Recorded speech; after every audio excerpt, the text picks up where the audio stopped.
Hello and welcome to Enchantment of Eternity's live ranking all of the Star Trek series.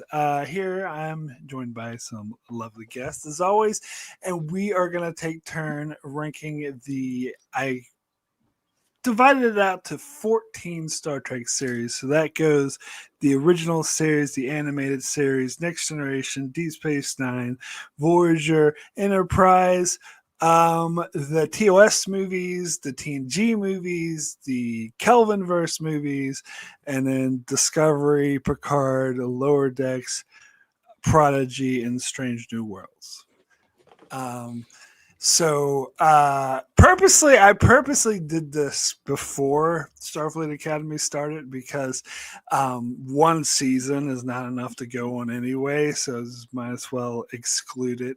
And a couple disclaimers. First disclaimer is Strange New Worlds is not finished, obviously. Everyone should know that.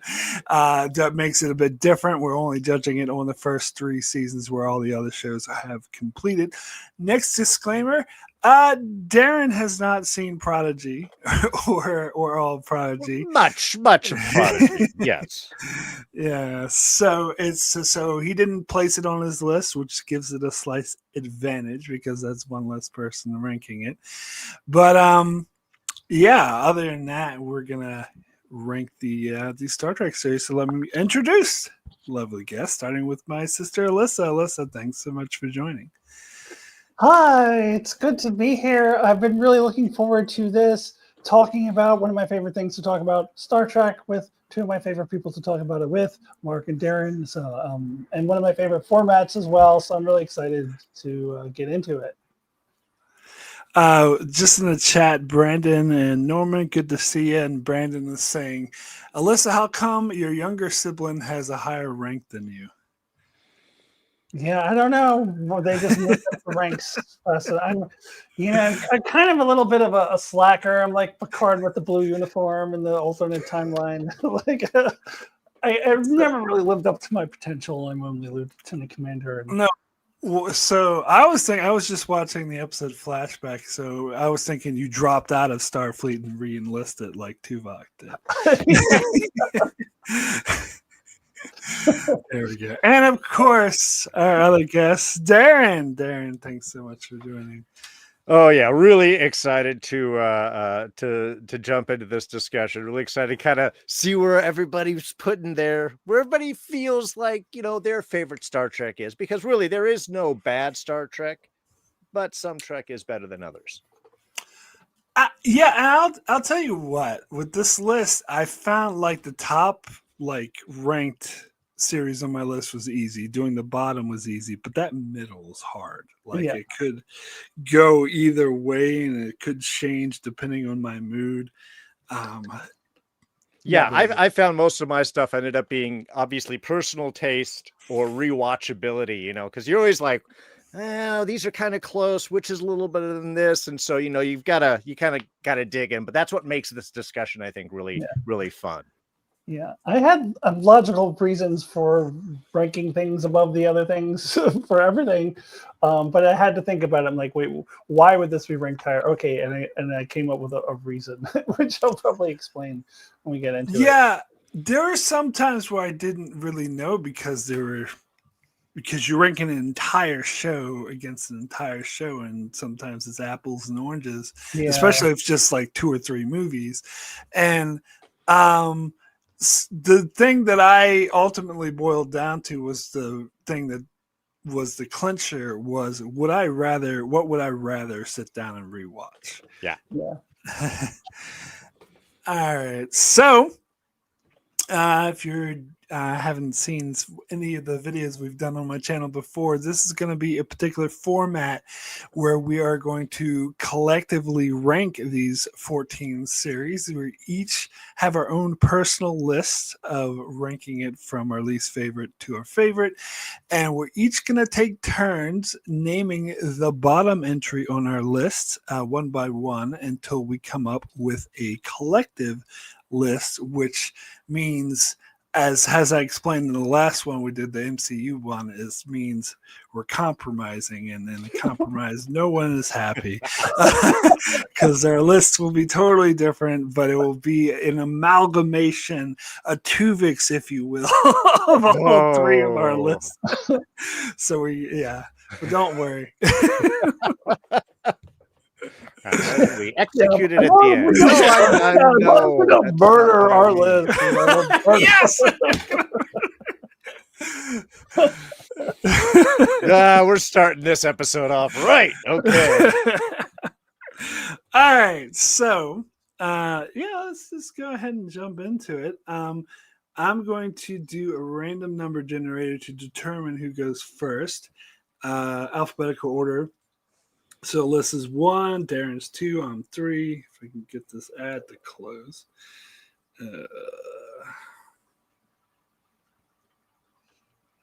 There we go. All right.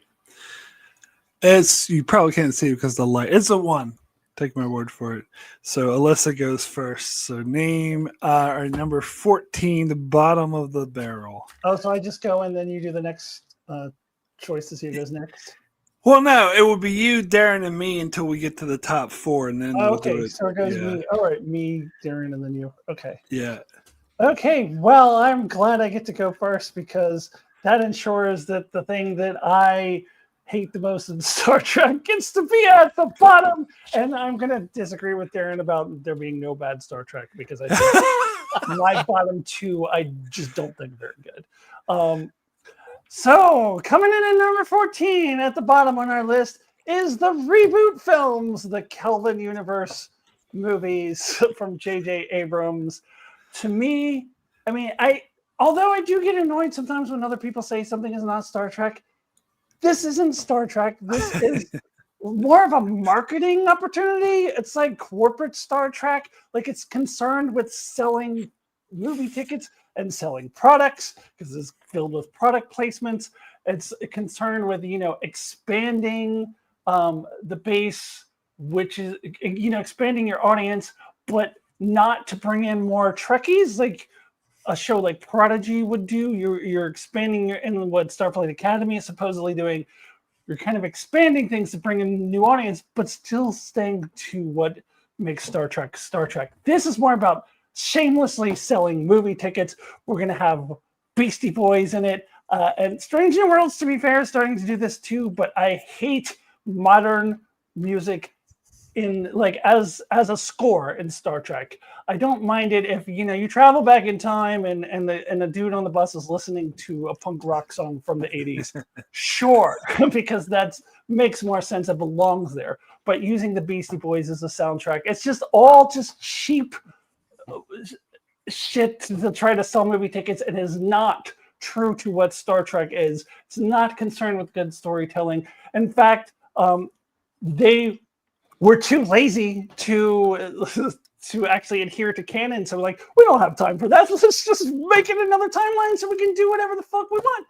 And in doing that, what they end up doing is just redoing some of the things from the good movies. It's like redoing the Khan thing in not Beyond, not Insurrection.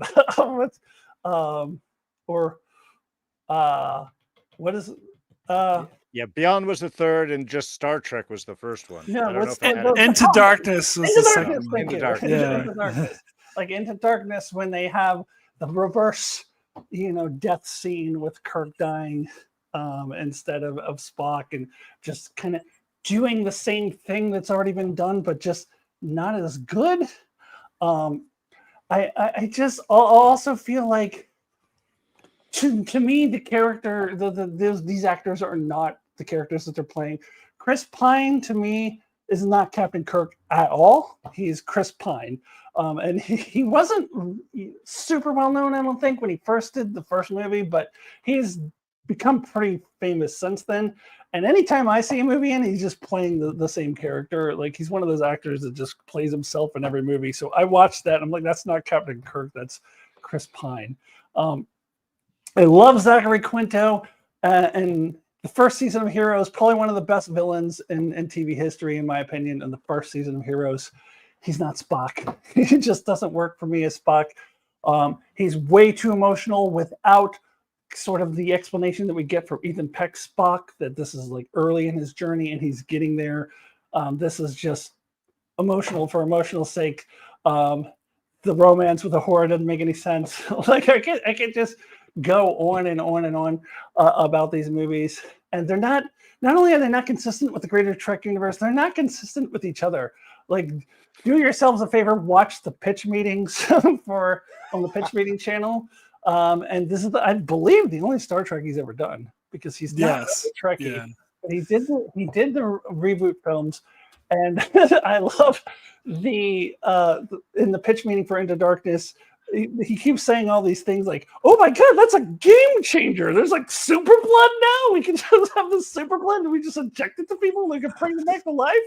And then in the next one for Beyond, he was like, "Well, why don't we just use that super blood from the last movie? What super blood? What are you talking about?" That was another movie, sir. Like, they can't even connect with each other. And honestly, I think Beyond was probably the best of the three, but that is just me. It's just a mediocre movie to me. And it just feels like, I don't know, J.J. Abrams just really wanted to do a space movie. And because if he just did a random space movie, he wouldn't get the audience. He just stole the Star Trek IP. I mean, I know legally it's not stealing. He's entitled to it. But it feels like he's using the Star Trek IP to do his space movie. That it just doesn't feel like Star Trek to me. So there we have it. Our number 14, my number 14 on my personal list, the reboot movies. Right. Well, I mean, I don't know how much more to add on top of that. It's not that much higher on my list of my 13, since I'm not ranking Prodigy. It's number 11. So we would be getting to it pretty quick anyway. I do like them, I think, a little bit more. I think the first movie, it's a different take. It's a different thing, and I can kind of go with that. I have a lot of problems with J.J. Abrams in the fact that he doesn't really care about lore, and certainly for distance and speed and things like warp or transporter technology, there is something about distances, and he's like, I don't care about that. Star Trek, Star Wars, you just like warp, light speed, but instantaneous travel. We don't have time for that. So there's, I mean, I've got a lot of issues with J.J. Abrams. The first one is, to me at least, kind of fun. The second one really just flops because they are just redoing Wrath of Khan, and they try to make it a mystery that everybody already knows. So it's just like more and more embarrassing. And Beyond, I agree, is actually a somewhat decent entry into it. I just think that they kind of get lost in space. They don't really have a vision. You're right. I think because of the marketing push for it and everything else is the worth, and kind of everything suffers for that. It's definitely a product as opposed to, some sort of vision or building of the universe. And honestly, I think the best thing in that is Carl Urban doing McCoy. I think everybody is doing a different version. Some are doing an homage, some are doing a recreation, and some are doing their own interpretation. And it really, I think that makes the movie even more confusing, is they're kind of all over the place. Like Kinto and Urban, I think, are the closest to trying to actually be their characters, and everybody else is doing something else. And yeah, Chris Pine is Chris Pine, who's great, but he's Chris Pine. So believe it or not, this was not my number 14. It was my number 12. So not that far off from the bottom. I think maybe I have a slightly higher opinion than Alyssa does. But so for me, like, each movie got better. Like the first one, I think is a piece of shit, and I'm very upset that that's the movie everyone says is one of the best Star Trek movies ever. Like even like Star Trek fans are like, oh, Star Trek 2009 is one of the best movies. I think objectively, like leaving the Star Trek name aside, even if Abrams went out and did his own space adventure movies, it's so flawed. Like the plot doesn't make any sense. The villain is one of the worst two-dimensional mustache twirly villains I've ever seen. It's and the character like Spock's the captain and Kirk's the first officer, then he's the captain, first officer, and then they're fighting each other and then they're banding on the planet. Like there's no rhyme or reason. There's no fucking plot to this movie, and I don't understand. The only thing I can figure is people like how it's a lot of action and fast pace and lens flares and shit. I don't know. That's the only thing I can get out of that. And then the second movie, I think I liked it a lot better because I came into the second movie thinking it was going to suck and thinking this isn't really Star Trek. And to me, the second movie felt like a fun cover band. It's like going out and seeing a cover band, kind of like an episode of What If. Like, what if Wrath of Khan took place in this parallel universe? I was like, okay, that's interesting. I'll get on board with that. It's fine. Certainly not as shitty as the first one. And then the third one, I think, was the best. I probably actually really like that movie because because it was written by Simon Pegg, who actually gets Star Trek. And I think a lot of the characters in it come off as their true selves. Like it feels more like Star Trek. Kirk feels more like Kirk. Scotty feels more like Scotty. And then you get the Spock McCoy dynamic that was missing from the first two. So it felt more like a Star Trek movie and a pretty good movie. The villain again is two-dimensional, and I actually personally don't mind modern music in Star Trek. If it's like I didn't mind the Beastie Boys in this, it doesn't bother me as much if it's used correctly. And I actually didn't mind like the motorcycle sequence. It all kind of worked for me, but not to say it was an amazing movie, but I did quite like it. So that's probably why it ranked a little bit higher. But as far as like why the movies got made, I got the gist of reading the background that Paramount was just like, oh, we want to release more blockbusters. What franchises do we own? Oh, we own Star Trek. Well, let's just hire some well-known director who doesn't really care about it to go in and make us more money and make it popular and make sure that popular audiences will see it.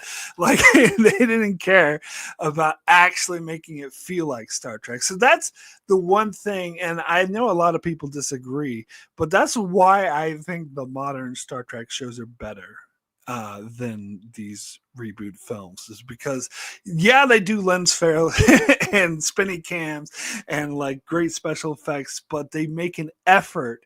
They don't always succeed, but they make an effort to make it feel like Star Trek and be in keeping with Star Trek, which those first two Kelvin-verse films didn't even try. But. Yeah, and that's kind of my point. Like it wasn't about making a good Star Trek story.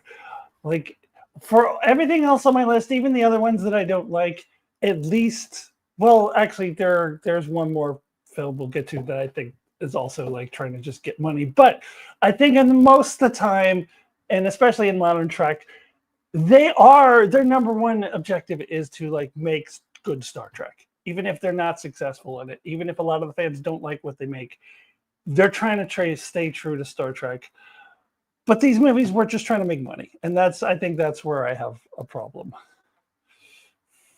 One of these days, I'm going to do like a video essay on why J.J. Abrams is like one of the worst directors out there, that he destroys franchises because he's not really creative. He's not very good. He's not creative. No, he just like takes a formula like a corporate stooge and like, this is what audiences want to see. And yeah. Oh, you're muted, Darrin. I was going to say, let's interrupt every emotional moment with action. You're about to feel something. There's an explosion. Move on. Yeah. All right. Okay, so I guess what will be our number 13, and honestly, my next two bounce kind of back and forth. So if anybody's mad at me, fine. But I think I had to throw this in just because I don't really know what the whole point was outside of trying to tap into nostalgia ultimately. And that is Picard. While the third season was fun and definitely was like trying to pull those member berries as much as possible and hit that nostalgia with, oh, the whole crew, and look, we'll even get back on the D and it's all great. I have never watched nor ever care to watch all of season 2. The beginning hurt enough. The first season was kind of a fun adventure, but I don't really know what the point of it was outside of like, let's get these characters back and do something different with Data than we did in Nemesis. So it just, again, I'm not saying it's bad Trek. I would certainly probably rewatch some of that third season here and there. And it definitely worked with its nostalgia bit, and it was great seeing them. It's just, it just doesn't do anything to the larger universe. And especially, again, if they did the spinoff with 7 of 9 as captain of the Titan or whatever, it's the new Enterprise. I can't remember what It's the new Enterprise. Enterprise. It is the new Enterprise. I mean, G, that might be yeah. something, G. but that doesn't appear to be going anywhere. So it's just outside of really milking nostalgia, I just didn't get a lot out of Picard. And so in that sense, that's why it's down by the bottom for me. So this was actually the bottom of the list for me. This was my number 14. I think this is my least favorite Star Trek series because I think the first season's a mixed bag. The second season is the biggest pile of shit I've ever had to sit through in my entire life. It's like, can't believe how incredibly bad it is. And the third season, also a mixed bag, but the more I think about the third season, the less I like it, because it all boils down to that ending reveal in those final 2 episodes where they made it all about the Borg. I think ruins the entire ending, the entire season. Like if they had ended that season at episode 8, then I actually would have thought much more highly of it. But that final 2 episodes pissed me off so much, and I think it was so poorly written. And it was all about, oh, look, they're on the Enterprise D, and it makes no sense for the Enterprise D to be flying through a Borg ship like a goddamn X-wing, and it's just like, and oh, it just so happens to make all the kids are Borg, so it has to be the old people who save the day. It's like, and even before those 2 episodes, like I had a lot of issues with the third season, but a lot of things I liked. Like there are some things I loved about it, but I think that ending kind of overwhelms the stuff that I did like about the earlier parts of the third season. So overall, yeah, I felt like the whole show, especially if you look at a show as a cohesive thing, like they never fully developed those new characters they introduced, and by the third season they just shed them all off and get rid of them. Like Raffi's the only one they actually do anything with, and they have like a relationship between 7 and 9 and Raffi that happens entirely off screen that they just talk about in later episodes. So as a cohesive show, it felt like the Star Wars sequel trilogy. Like it wasn't like it didn't really fit into one another, and it doesn't come off as a cohesive show. So that's the main reason why I put it at the bottom of my list. I absolutely agree about it not being cohesive. I did have this a little bit higher. This was my number 11, and so I had 3 things ranked lower than it, including the reboot films, which I just talked about. So we'll get to the other 2 in a bit. And the only reason why I have it ranked higher than those 3 things is because there are individual moments, individual episodes that I can go back to and say that were really good. I really enjoyed. I think the Data scene at the end of the first episode or first season made me cry at the time. Then they undercut it in season 3, but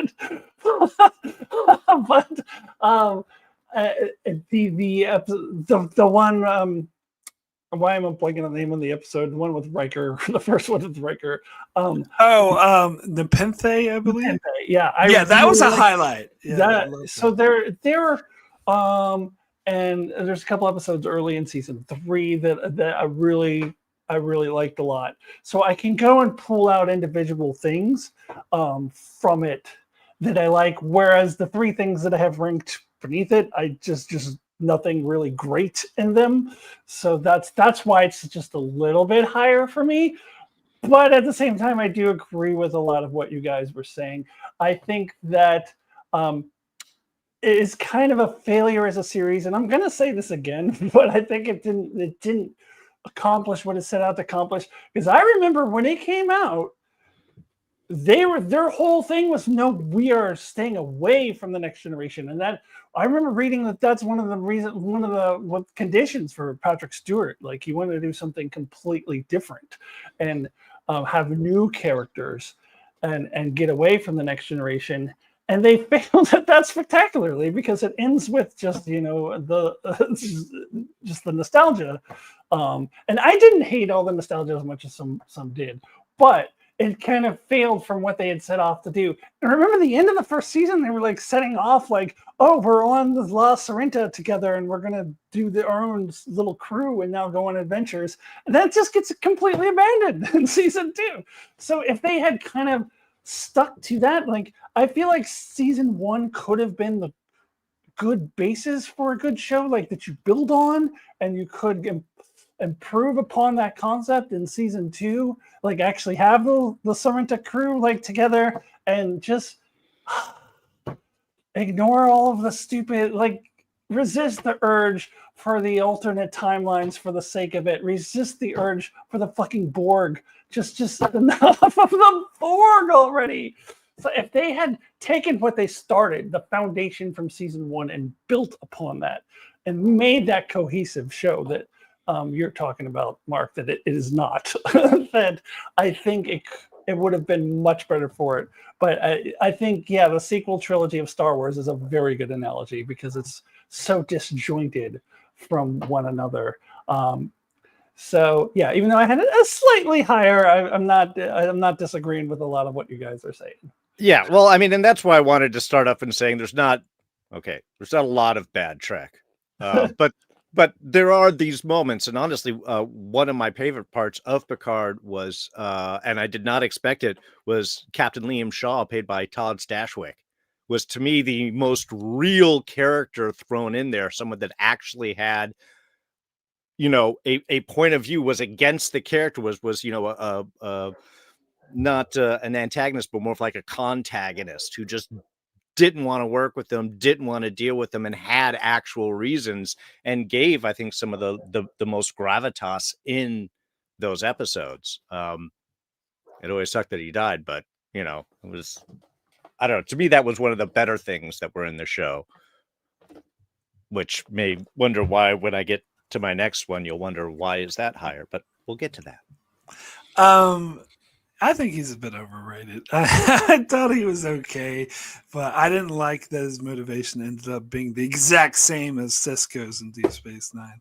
That kind of bothered me. They couldn't resist their nostalgia. Fair. They have to tie everything in the freaking universe to best of both worlds. But anyway, and like, yeah, so that there's like parts of season 1 too. Like, season 1 was a very mixed bag. It was, some of it was great, and I wanted to see where they went with it, and others like, oh, this is just garbage. So yeah, I don't know, too much of a mix. And the return of Ro was good though in season 3. Yes, that was definitely by far my favorite part of season 3. Yeah. I did really love that. I actually wouldn't have minded if they brought her back to life. That wouldn't have bothered me. All right, so let us move on. It is my turn to name our number 12, which was my number 13, so my second to the bottom, and that is the animated series. Yeah, this is just boring. Like, I don't particularly hate it, but like, it's not something I want to go back and watch a lot. It's just, a lot of it is like, the tone is very different from the original series. It's very like stilted, like because the animation's bad, they're just like very static and like do the shifty eyes, and it's just tons of exposition, tons of techno babble. I think this probably has some of the most techno babble out of anything, and it's fine. Like I just like, as I said, I don't absolutely hate it, but it's kind of boring. Like there's no episode. Like my favorite episode from the show was be the Orion episode. Even though every time they say Orion, I get so grates on my nerves. But would be my favorite episode, and that's just like an 8 out of 10. Like it's just like there's nothing like really great about it, and they do have really shitty stuff like fucking Harry Mudd and the stupid when they go to the Devil Land or whatever with the magic people. So terrible. So yeah, not a good show. So this is our collective 12, right? Yes. Number 12. It is my number 12, so right on the nose for me. So you'll find out what my 13 is when it's my turn next. So I knew we would skip over that, but we'll get to it. Yeah, animated. So kind of tying back into what I said about Picard, like Picard at least had things that I really loved that I thought were really good. The animated series had nothing that I thought was really good. At its absolute peak, at the absolute best, it's mediocre. It's fine. Like it's not like the whole thing sucks. I think that there are some episodes that are okay. They're fine. If I never really rated the episodes, but if I did, I'd be surprised if I gave anything an 8 out of 10. Like I'd probably like 7 out of 10 would probably be the top. Maybe one episode got an 8. I don't think it would be the Orion episode because the saying Orion drives me crazy so much. I can't say that I love that episode. Yeah, no, they do some cool stuff, and it's always cool when like Lower Decks or something like brings back one of those species. But it's just like I agree with that. It's boring. It's just mediocre at its absolute best. It's just there's nothing really great in there. There's nothing really good in there. And there are some very bad episodes. And there are some episodes that like other people will point to as like, oh, these are the best episodes. And I will say that they're either mediocre or that they flat out suck. Like there's that episode I think is the counterclock incident or something that like some people will point to as a good episode. I think it's so stupid. I think it's a really legit bad episode. Even taking into account that it's an animated show. I mean, the whole concept of it is just way too silly for my taste, and I don't understand why people say it's a good episode. So it's just like there's nothing great in here. So yeah. So our collective number 12, also my number 12 as well. Also my number 12, and again, rating just above Picard, just like a mark there. The animated series is kind of funny. It's like the bodega ripoff of Star Trek, but they have the original cast in it. Because the music is all wrong. The sound effects are all different. So it doesn't sound like Star Trek. And yeah, the animation is stilted and so on, but I swear if you're cleaning and that's on in the background, it sounds like Star Trek the radio show in so many ways. And I think to me the only way it rates, I guess, I don't know, it's like the tortoise and the hare. Yeah, it's mediocre. And does that ultimately beat out a show that's a little better, that a little sucks, and then slams into a planetoid and blows up the warp core and then sort of struggles up towards the end? Yeah, I think Picard hits higher highs for sure, but I think it also hits lower lows. And again, it really is like the next season of Star Trek if you had totally run out of money and you just were doing sound effects and radio show. And then later on, somebody tried to animate it and do the music who really didn't know much about Star Trek outside of a couple of pictures and didn't animate well. So yeah, it's almost to me more of a novelty than anything else, because it really does, especially some of the early first episodes where I think they were trying to put somewhat of an effort in that they really gave up on not too long after. that it really does sound like it's an episode of Star Trek, as long as you don't pay attention to the music or look at it. Yeah, they use that same like very annoying like bird sound effect, like like for every little creature, and it was so annoying. It got my nerves. So Very low budget. This movie. yeah. Very low budget. Yeah. So yeah, it was very hard to listen to. And do yourselves a favor. I know Mark, you've seen this, but fuck the very short tracks like those. I wish those didn't exist. But there's a guy like who's independent of Star Trek, which is a fan. A few years ago, did a couple of. He took a scene from The Next Generation and did it in the style of the animated series. And it was the scene where Captain Picard gets captured by the Borg and Best of Both Worlds, and he does it exactly in the style of animated series. It is so good. And then he did like a bad scene, like a silly scene. He did one from. God, why is my brain like malfunctioning? The episode, Threshold. Yeah, he did it from Voyager. It's so good. So yeah. And I swear, I did double check, but I swear there is one episode where George Takei is also doing the voice of a Klingon that they're up against. Oh yeah, they all did all these different voices. Yeah. Yeah. And it's like, all right, now this is just weirding me out. And they were all terrible. I'm sorry, like voice acting's not their first love. Didn't Michelle Nichols also do the cat lady? No, that was Nigel Barrett. That was Nigel Barrett. Okay. Yeah, and she would just randomly go meow. Like,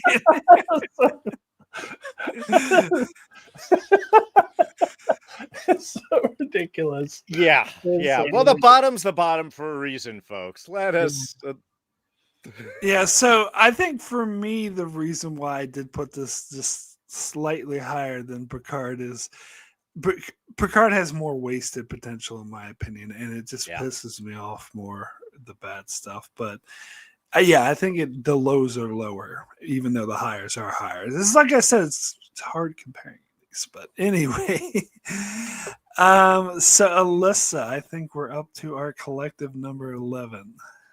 Okay, so our collective number 11 is my number 13. And I knew that I would be talking about this because I knew that both of you would have it ranked higher than I would, because everyone in the world does. Everyone thinks that this is better than I do. And that is... I know what you're going to say. The Next Generation movies. There is not a good one in the bunch. In fact, I have the very controversial opinion that there has not actually been a quality Star Trek movie made since 1991, The Undiscovered Country. Everything else since then has been complete garbage. And every single Next Generation movie, every single not complete garbage. Like one Next Generation movie and one reboot movie is mediocre. For the most part, it is just trash. And yes, that includes First Contact. Anyone who's familiar with my channel, you've heard me talk about this before. I did a whole video about it a few years ago called Unpopular Opinion. Star Trek First Contact is not a good movie. And the reason being the same thing I was saying about the reboot films. The whole point of it was to make money. They were like, hey, this is like, I picture a bunch of corporate suits sitting around in like a really long table, like a bunch of people wearing suits, all white men who've never watched Star Trek, going, hey, you know what would make money? Time travel. You know what else? Borg. People like time travel. Let's just put them together randomly. And who cares if there's any good writing or if it makes the slightest bit of sense? Like, why? I mean, if the Borg are going to go back in time, fine. I mean, even that is convoluted. Like, they should just blow up Earth. But let's say, okay, they failed. They're going back in time. Go back in time before there's any technology and assimilate everyone just instantly. Just assimilate everyone. This convoluted plot of trying to stop First Contact, why would they do that? It makes no sense. And it makes no sense because they're just trying to make fucking money. They don't care. And, like, the biggest thing with that movie, and I get, like, people who are younger than me who, like, grew up on that movie and hadn't yet, like, been growing up with the actual Borg, like the Borg, the way that they were before, the whole point of the Borg, when I first saw them in Q Who and the Best of Both Worlds, and episodes that I watched again and again and again and again and again, many, many times before First Contact ever came out. The whole point of them is that they had no leader. In fact, they drive that point home over and over in those episodes, is that they are a collective consciousness. How terrifying is that, to just have one collective consciousness that just isn't completely in sync and works together, but they're working together to come and kill you and assimilate you and take over your planet, like this evil purposes. It's terrifying. It's makes an impossible enemy, and it was the whole point of the Borg. And they said many times the point of the Borg is they don't have a leader. But some dude in a suit was like, well, I don't think, and they've actually come out and said this, that like, well, we didn't think that, you know, you could sell movie tickets without a face of a villain. So thus the Borg Queen, which is the antithesis of what the Borg actually was all about, completely ruins the Borg forever. And any appearance that she makes in Voyager after that and everything, and Picard is just complete shite. Like, they ruined, this is the film that ruined the Borg. Now, as for the other ones, Generations is the only one I have a bit of a nostalgia for. I've told the story before. The first time I saw Generations in the theater was the first time I ate psychedelic mushrooms, and it was a really good time. And so I had some nostalgia. Like, I have some good feelings around that. But if I look at it objectively, not a very good movie at all. The only thing that draws me to that film at all is just nostalgia. But it's not really a great movie. Insurrection, to be perfectly honest with you, I've only ever seen once, because I just came out of it like, this was boring, and I just had no need to see it again. I remember thinking that, like, this would have been a pretty decent episode of Next Generation, but certainly not a feature film. And Nemesis is a flaming piece of shit. It's the second one of two movies. Actually, this was the first one chronologically to redo Wrath of Khan. Like, let's have the emotionless, logical guy sacrifice himself at the end. Let's also have this somebody trying to get revenge on our main captain, even though, I'm sorry, Tom Hardy is not, and Patrick Stewart are not the same person. You can never ever convince me of that. It's just like the only thing like this that's worse is in Looper, when they're trying to say that Joseph Gordon-Levitt and Bruce Willis are the same person. No, they are not. They are not the same person. Nor is Tom Hardy. You can't convince me he's some younger version of Picard trying to get revenge, and I don't care. I'm not invested the way that I was invested in Khan versus Kirk. But they're basically doing the same thing, and having the logical, emotionless guy sacrifice himself at the end. So, flaming piece of shit movie. So, again, hasn't been a good Star Trek movie since 1991, in my opinion. And so, the Next Generation's films are down at the bottom of my list, and they end up, what are we at, number 11, we said? On a collective Yes. Yeah, number 11. Okay. So I know everyone else in the world disagrees with me, but that's how I've always felt about the Next Generation movies. They're number 9 on my list, so it's not that much higher. And I mean, I can't really, again, disagree with any of your points. To me, the hardest thing with doing the Next Generation movies is because there is such a visual change from the series to the movie, and Trek is still going on TV. So it's like, I know you've got to have things bigger and more, and you can get more cinematic and everything with film than TV, obviously. And certainly at the time, before we even really had like the widescreen TVs and things like that. I think but the problem is, it's just like everything changed visually so much. It seemed very separated from the original. Again, even when we get to First Contact and you have the Borg return, they look totally different. Slimier and wetter and nastier and more alien-esque, than they did in the series. And it's like, to me, it just makes it kind of just separates. It makes them very different than the cast and crew. It's almost like reboot, a soft reboot of like, all right, and let's redo these characters now in the film place. Generations, yeah, it was okay. I was never a huge fan of it. I didn't like we've got to link and have the two captains, and hey, he dies on a bridge. We're clever. And they've got to crash the Enterprise again to make it this big dramatic stuff, which then just becomes this repeated trope going forward. And while I think the first two of the films were at least, watchable, you're right. It nosedives like right after it. I mean, it's like pull up. That's actually how I describe the TNG movies here, is just pull up, because it may have started up on it at an altitude, but then it died a fiery crash. So, yeah, it's, there are some moments, and of course, who can ever, go against the line must be drawn. Here! Which is everyone's favorite line for Picard now, apparently. But nah, I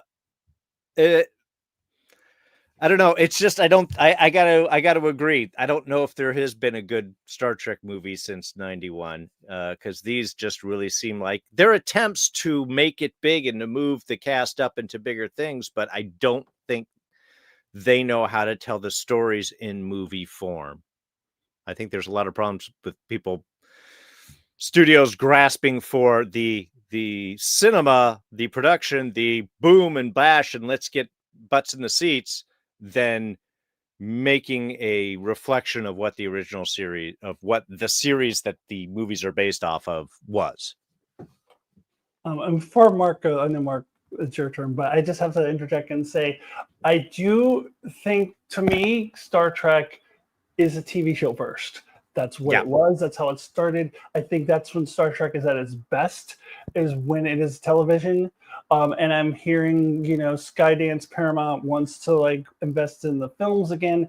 That makes me concerned, because I don't think that the films are where Star Trek has ever been at its best, other than in the 80s. And we'll get to that a little later. But since the 80s and the early 90s, Star Trek has not been good in film. And to me, it's a TV show first, and I wish they would just continue expanding the TV universe, although it sounds like maybe they are going back into films, and I can just hope for the best. But anyway, Mark. Yeah, so this was my number 11, so it's 11 on our list, so pretty much right where I ranked it. I will say that I think it's evident that I have a higher opinion of them than you do, but probably still a lesser opinion than most people. I totally agree that Star Trek is meant to be a TV show, especially TNG. It doesn't translate to the movies. I think TOS translated better because they were way so episodic, and the Kirk, it just focused on those three characters, Kirk, Spock, McCoy, basically. So that was easy to translate into a movie. Whereas Next Generation is more of an ensemble cast, and it's more sprawling, and it's not something you can really break down into a 2-hour story, especially if you're trying to make it all cinematic, which they definitely were, because the way you're describing it, Alyssa, because I was reading the behind the scenes stuff in Generations, is pretty much exactly how it was made. Brennan Braga and Ronald D. Moore wrote the film. They also wrote All Good Things at the same time. And they talked about how they thought All Good Things was far superior. And they said one of the reasons why is because, and for All Good Things, they're like, oh yeah, there's a finale, go off and write it. But Generations had all these conditions, you have to have Kirk die on the bridge, you have to have time travel, you have to have this, and you have to have that. And they would put all these constraints. These CEOs would meet in the business room and force all these things. And I have no doubt that they did this to all 4 films. First Contact, I maybe like a little bit more than you, but less than everyone else. I totally agree. The Borg Queen sucked.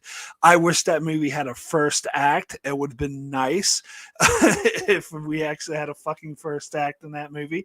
And it was kind of formulaic. Like, I like the scene, the all, line must be drawn here. That's all well and good, but yeah, it's kind of like the whole thing. Totally, the way you said it, Alyssa, is exactly right. What sense does it make? Why are they bothering to try to stop first contact when they can just assimilate humanity? Like, what did that whole plot was so dumb. And as far as insurrection goes, I don't know. I don't want to take too much time, but I don't know if you heard the original idea Michael Piller had for this movie sounded so good. I think it could have been such a great movie. It was about the Picard's old friend from the academy that we saw in Tapestry, that he's like a captain now, and he goes off and does his like Colonel Kurtz thing, and he like takes control of this planet and goes AWOL, and Picard sent on the mission to stop him, but apparently he's uncovering a Romulan plot, but Starfleet wants to make a peace treaty with the Romulans, and so Data and Picard kind of go at odds with each other. And that sounded so much better. But guess what? Rick Berman in the studio said, no, don't do that. That's too dark. Let's make it lighthearted so we can recapture the fun of Star Trek Voyage Home. I'm like, Jesus Christ. And so you can see they took elements from that good idea and put it into Insurrection. It just did not work. It was just boring. I have a really unpopular opinion when it comes to Nemesis. I actually like it. It's my favorite TNG movie, and I know everyone in the world disagrees with me. And it has problems. I will never say it doesn't have problems, but I just love Tom Hardy and Patrick Stewart going head to head. And I think it has the best space battle sequence in the franchise at the end of the movie. Just my humble opinion.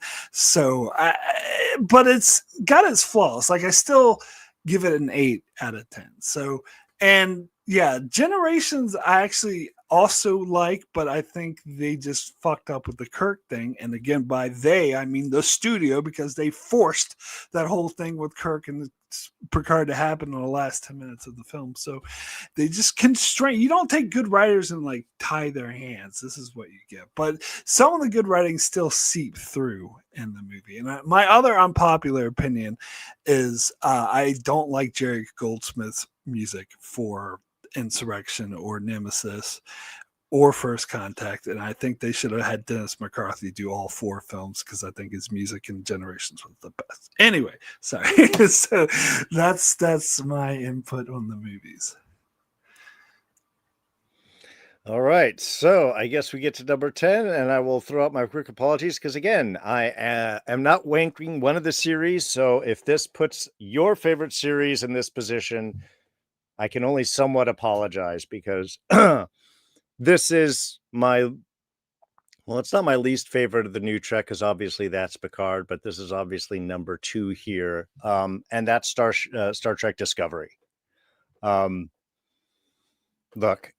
there is a lot of great potential in this show, and I think they do a reasonably good job of having a nice crew that balances and works well with each other. And I think that's one of the trickiest things as we get into a lot of the more other series and stuff, to try and get the right balance of crew, whether it be actors, characters, writing, how they interact. If you get it, you got magic. If you don't, you're starting at mediocre.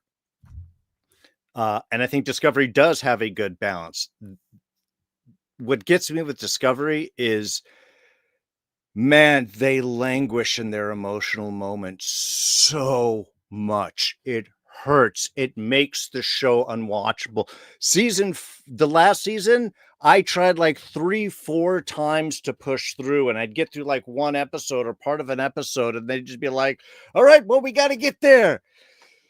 So, I just got to feel that I'm not in the right place now, and I've got these problems. And and they just go on, and so often they run out of issues. So then they have to recycle these issues as they go through. And it just, when you have a big finale of time travel and you have to get to the warp thing before it collapses and everything goes on, you don't spend 10 minutes talking about how much you're going to miss your family stuff. These are moments that in better series, get a look, a nod, a couple sentences out, and then boom, we're going. This really just languishes in all of their emotional bits. And while so much of this show is really well done, that drags it so much for me. It really just makes it a slog sometimes to get through some of these episodes, which is just really unfortunate. I really wish this was higher on my list, but just because of that, I can't throw on an episode of Discovery like I can a lot of the other series. And I think that's why personally it just ranks down here for me. So what did it rank for you? That this was actually, it is exactly where it is. It's number 10. Although you had one less on your list. Right. Because it was also my number 10. So it's, I'm matching our collective list so far, but I think that's going to change. So this is actually that middle. We've gotten to that middle where I wasn't sure where to shuffle things around. And this ended up at the bottom of the middle because it is like Picard, it's a mixed bag. I think it's a better show than Picard, though. It's a better mixed bag. I think that, season 1 and 2 are both like mixed bags. They're both things that I like about it. I think I like season 2 better. So there's things I like about it, things that I absolutely hate about it. Season 3 I thought was a downgrade for me. I thought that there was like COVID or something that kind of fucked it up, and the big reveal was terrible. But season 4 and 5 I actually thought were really good. I thought they definitely improved in those final 2 seasons, which apparently a lot of people don't think so, but I think that the show got better in its final 2 seasons, and it could have got even better if it had another show. I think that's when it hit its stride, was season 4 and 5. Yes, Darrin, absolutely. They did overdo it with the emotional scenes sometimes that really stopped the story in its tracks, and it was a bit overkill. Like, I do like that they had some more emotionality to it than like just technobabble of Voyager or something like that. Don't get me wrong, I do appreciate it, but they just went overboard with it sometimes. And I would say actually they went overboard more in seasons 1 and 2 than they did in the later seasons. But I mean, I think for the most part the later seasons kind of got it right, but then every once in a while they would just but the thing with Discovery is, I think maybe why a lot of the other modern Trek shows were kind of better, well, except Picard, is because they didn't have that. The studio it was supposed to be their flagship show, and they tried to, so the studio got more involved in making it hitting all the beats. And I think it was really damaged by the Kelvin-verse films. I think the popularity of the Kelvin-verse films, they took too much of lessons from that, particularly when it comes to the aesthetics, to the freaking spinny cam and lens flare and shit like that, and having to have the high-paced scenes where everyone's talking fast and blah blah blah, which is why I like Strange New Worlds better, because they didn't feel the need to do that.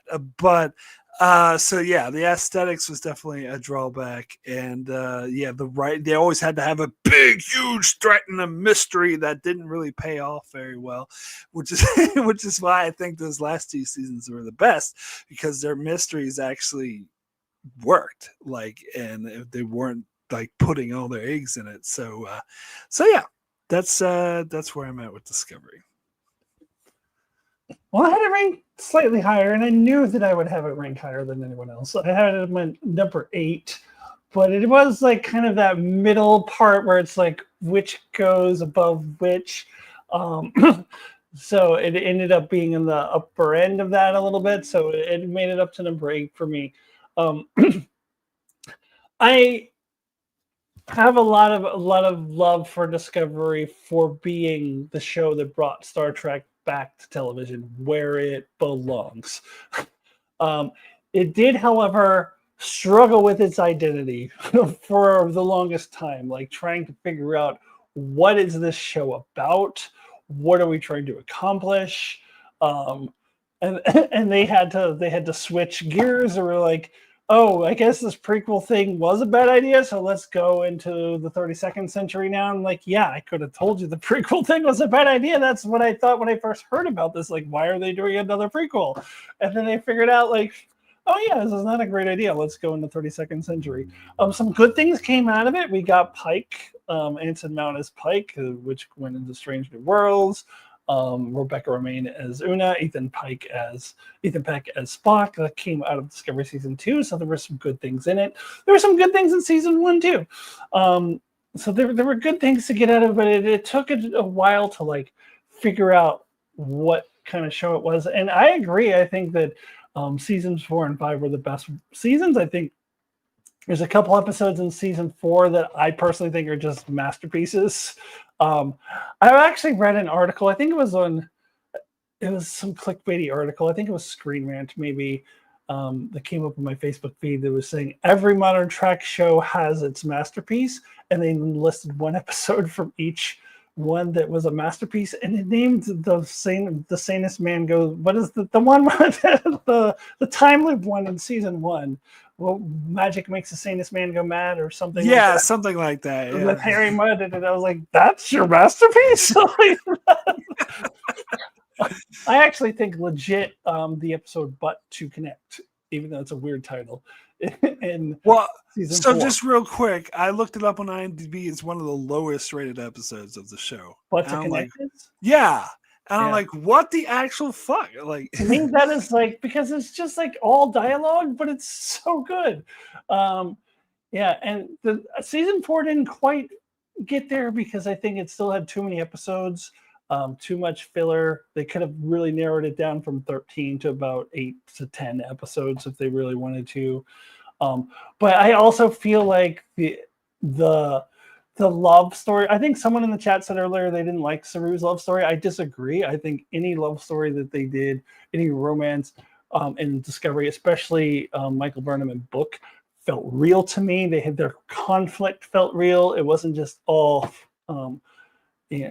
like another show I'll get to later where I feel like Mark knows what show I'm talking about, but where every romance is kind of forced, and it just, rather than just letting things happen naturally. And you can tell that the actors, Sonequa Martin Green and the dude who plays Book, I'm blanking on his name, they have real life chemistry. You can tell like the actors have good chemistry together.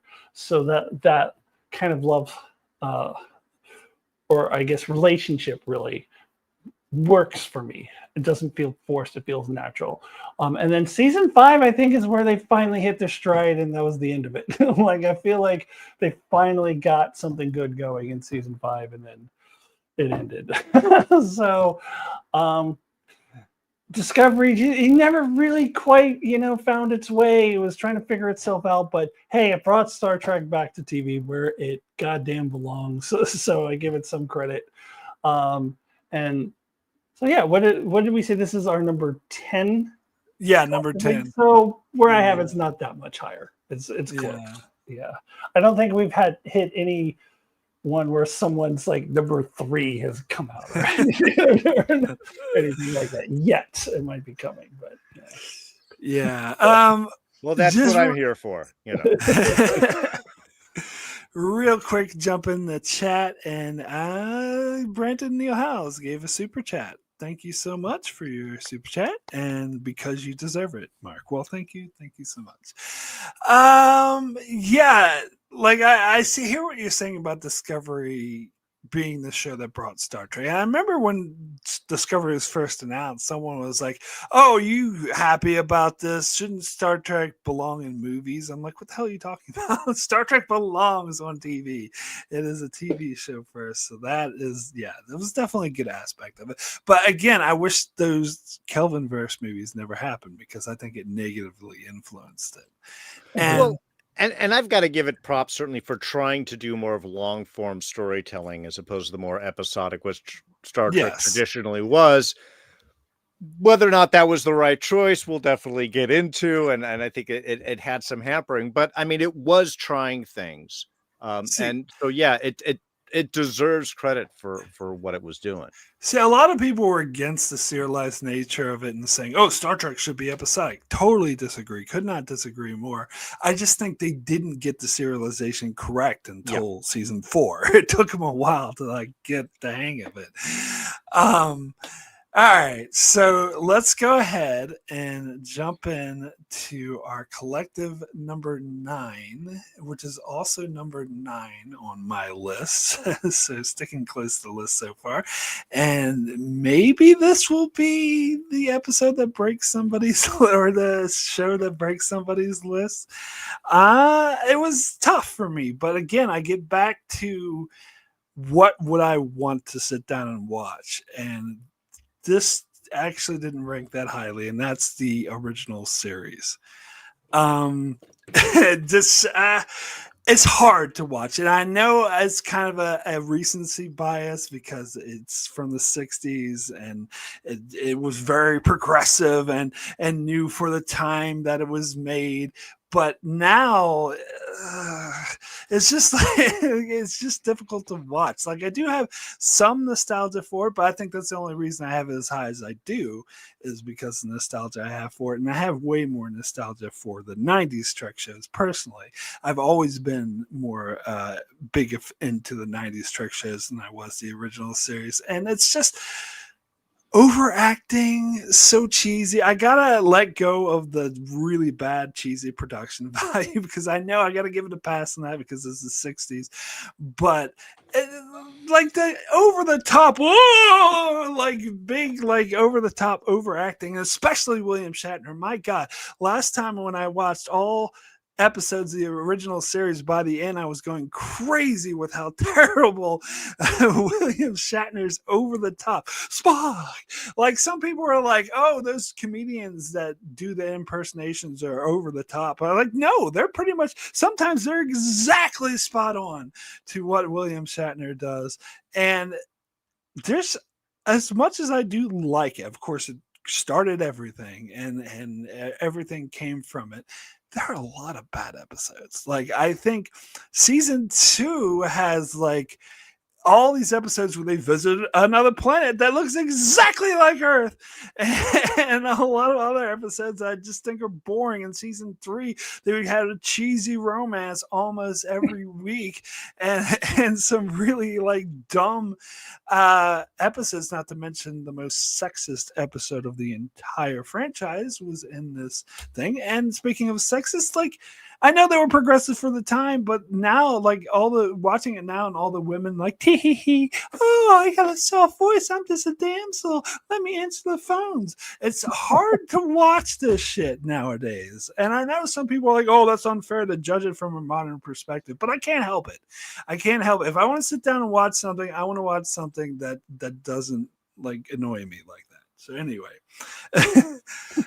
So you both on my list maybe just a little bit. This was my number 4, so not quite in my top 3.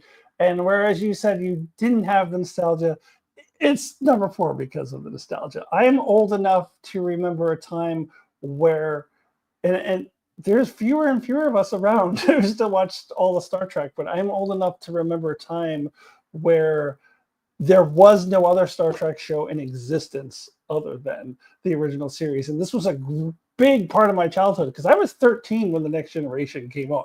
So most of my entire childhood, there was only one Star Trek show in existence. Didn't even have the concept that there would ever be another Star Trek show. I mean, yes, the animated series was out there too, but I never watched that. I don't count that. I don't think I ever saw the animated series except for a couple times when I was a really little kid, so I don't count it. As far as I was concerned, there was only one Star Trek show out there, and that's the original series. So, and I have the memory of seeing it for the first time when I want to say somewhere 4 or 5 years old. I want to say 4 because I know that I was 5 when the motion picture came out. I remember seeing it at the drive-in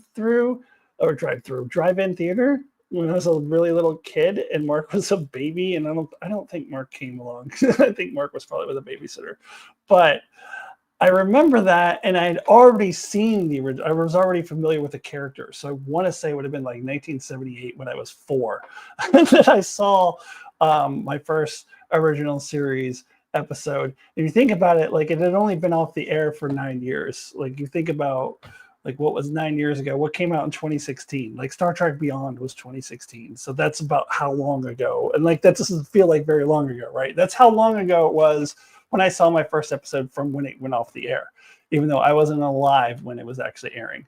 So I grew up with it. I do agree that this can be difficult to watch, especially some of the bad episodes and with a modern lens. It was progressive at the time, but now, yeah, from a feminist perspective, it is misogynistic as fuck. From looking at it as a modern lens, is yeah. All I think when I did my rewatch of it, I think I narrowed down all the women into like 3 categories. Mostly, they're either the love interest of one of the main male characters, they're either a mustache twirly, 2-dimensional evil villain, or they're bringing Captain Kirk his coffee. Those are the 3 types of women. And then you had Uhura, who's, yeah, as Mark alluded to, is answering the phones, and occasionally got to really shine, but for the most part, wasn't developed enough, and she was just a glorified secretary. And then every once in a while would throw in a line like, "Captain, I am scared," because she's a woman, and that's women are always scared of everything and just need their big strong man to protect them. So there's all that. There is all that, but it had, and when it was good, it had such a powerful pro-peace message in a time when there was a very unpopular war happening, especially in the first seasons. I can point to at least 2 episodes that are very powerful anti-war or pro-peace messages that still, to me, rank among the best in all of Star Trek as far as powerful messages that episodes have. That's why I just like roll over laughing when Fox News or whatever says Star Trek is woke now. Star Trek has always been anti-war. It has always been trying to be diverse, even though by today's standards maybe it wasn't at the time, but it was trying to be diverse, trying to have, just even having women on the bridge in the first place was a big deal. Even having people of color on the bridge in the first place was a big deal. So it was really trying to be progressive. It really had a strong message in a lot of its episodes. So yeah, even though, watching it now doesn't always age great.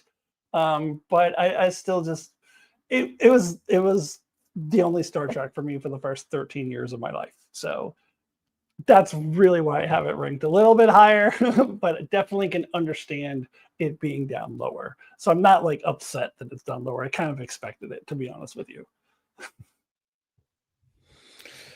Well, I'm also of that generation that saw when there was only one Star Trek out there. Oh, we were trekking on the stars so much. Yeah, look, Star Trek was syndication, 11 o'clock, Channel 13, like weeknights. If you're up late, you're always getting a new Star Trek episode. And yeah, this was my number 3. So, yeah, it is a hit. I totally understand where you're coming from. And yeah, there are a lot of dated things, but this was the original series. This set what Star Trek was. This established all of the things. And though it took some time, you got your prime directive and you've got the vision of this type of future. And while there are misogynistic episodes and while there are definitely some problematic ones, you also have stories that are still among some of the top today. City on the Edge of Forever, Let That Be Your Last Battlefield, Balance of Terror, things that deal with prejudice and deal with, tension and deal with love and deal with loss and sacrifice. And there were a lot of great things, even bad episodes where you have an old West town on a set that's just partially written up. It's also one of those episodes where hey man, they obviously had like no budget at this point, and so they're pulling stuff out of the prop room and out of the slat room and just going, dude, just throw up a thing here and just do a thing here, and let's see if we can get the engagement from the story and the characters. So yeah, I admit there is nostalgia in there to it, but I think also because this did set the baseline for what we come to expect in a Star Trek, what is good Trek and what is bad Trek, is all personified within this series as well. And yeah, while there might be some overacting, I think there's also some very surprising and emotional character work that is brought up in this series. And, there's a reason why this created the first conventions. This was really the biggest in syndication. This is what suddenly birthed movies in a series and a whole redo, was because of what the original series was able to establish. So, to me, it's always going to rank up there among some of the top stuff just because of that. And for the most part, I can still throw on an old episode, and get some enjoyment out of it. You mentioned City on the Edge of Forever. Spoiler alert, number 1 of my top 100 of all Star Trek. So the episodes that were really good still hold up today. Yeah. Arena, the Gorn. I'm sorry, the best Gorn episode ever. And it maybe is my opinion, but I think like half of the episodes of the show are bad. But yeah, there's some really great episodes in there for sure. A lot of ones you named, Darrin. But they were also doing like 25, 26 episodes a season.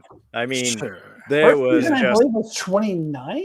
20, I know. For the first season, it was. Yeah, for the first season, yeah. Yeah. But yeah, you make me feel like a youngin' because TNG was in its 5th season when I first got into Star Trek. But then again, I didn't get into Star Trek till I was 12, though. I wasn't watching it as a kid. So, I mean, I was still a kid at 12, but not like a little kid. Yeah, but I was watching it at 4. So yeah.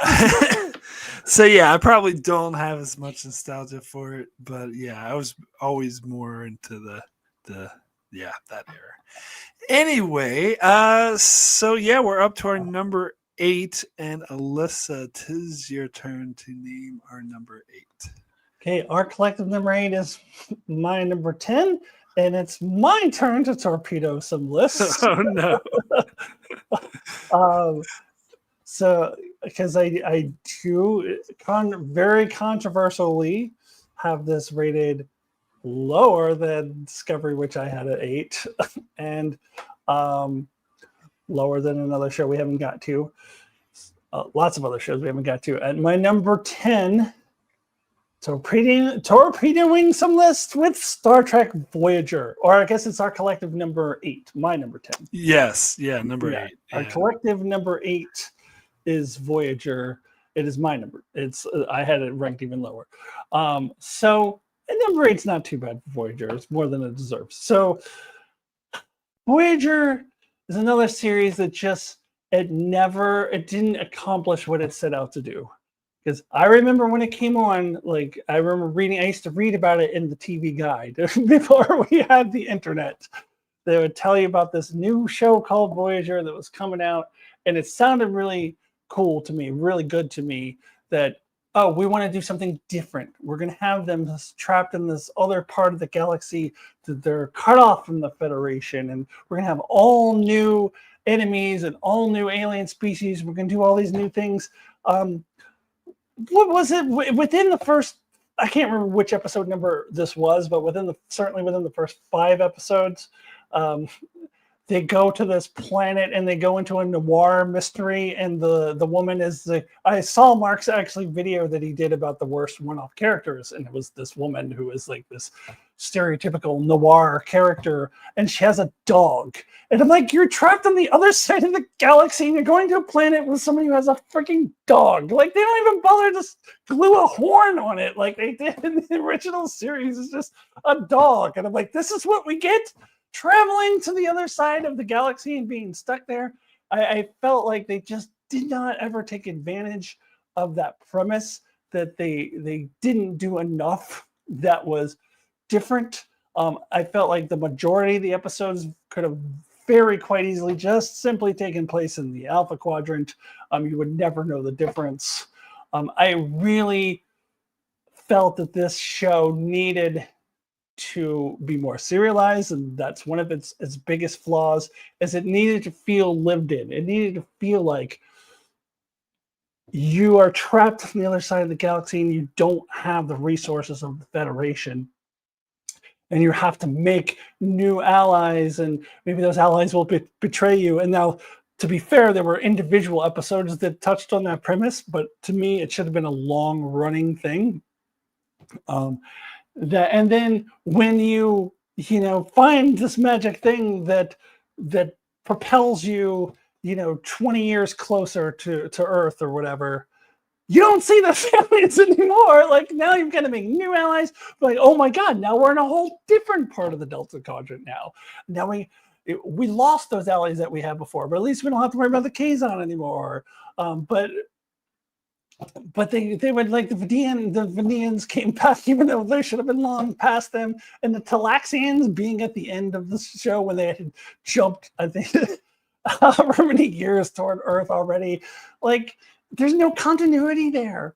And it drove me crazy when, like, they would something. Oh, I can't remember a specific. Oh, like the episode. I don't know. There's a couple episodes where they have, like, the ship just is torn into tatters and, like, pieces are falling off of the bridge and the lights don't work at the end of the episode. Deadlock is one of them. Deadlock is one, yeah. Deadlock is one. And the next episode, pristine ship. How did that happen? There's no starbase for them to go to get the things fixed. Like, I will accept that in shows that are set in the Alpha Quadrant, because, okay, this is a couple months later, they went to get the ship fixed up. But here they don't. It's just magically fixed again because they don't believe in continuity in this show, and that was the biggest failure of this show. Also, I just the characters, like, Janeway was good to start, but, like, they just, by the end of it, they didn't know what to do with her. Like, she was a totally different human being based on who was writing her. I think in general, the writers did not know how to write women on this show. I think B'Elanna Torres, pretty much every episode where she's the centric character, is a bad episode. And it's no fault of the actress. It's no fault of the character. It's because these dudes writing it don't know how to write for her. And then she ends up turning into, like, the stereotypical naggy girlfriend, like, oh, Tom, what? You're not allowed to why can't you're not allowed to have fun? You have to stay home with me. I'm gonna be your naggy girlfriend. They turned into that stereotypical. And this is the show with the bad, like, the forced romances. B'Elanna and Tom had no business being together. They didn't even like each other. It did not feel like a real, like, Burnham and Book felt real. This felt forced. This felt like if this was a real, and granted, there are real life couples like this.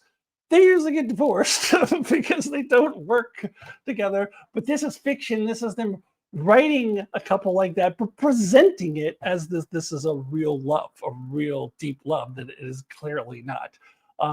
And they never ever got that right. And whenever there was two characters that maybe would have made sense together, they don't put them together. So, and yeah, and not writing for women well. Although 7 of 9.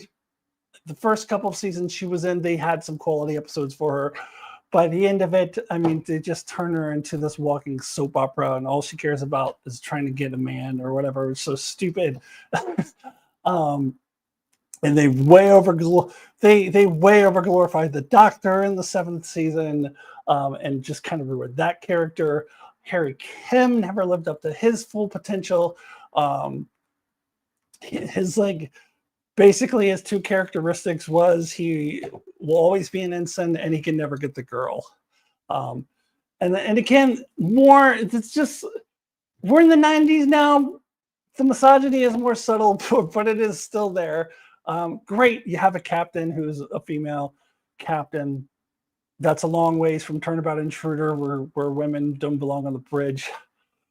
But you can't write for female characters, and you have Harry Kim, who's a genuinely good guy and nice guy, can't get the girl. But Tom Paris, who treats women like shit, he can get all the women in the world, and this is like what we glorify. So I don't know.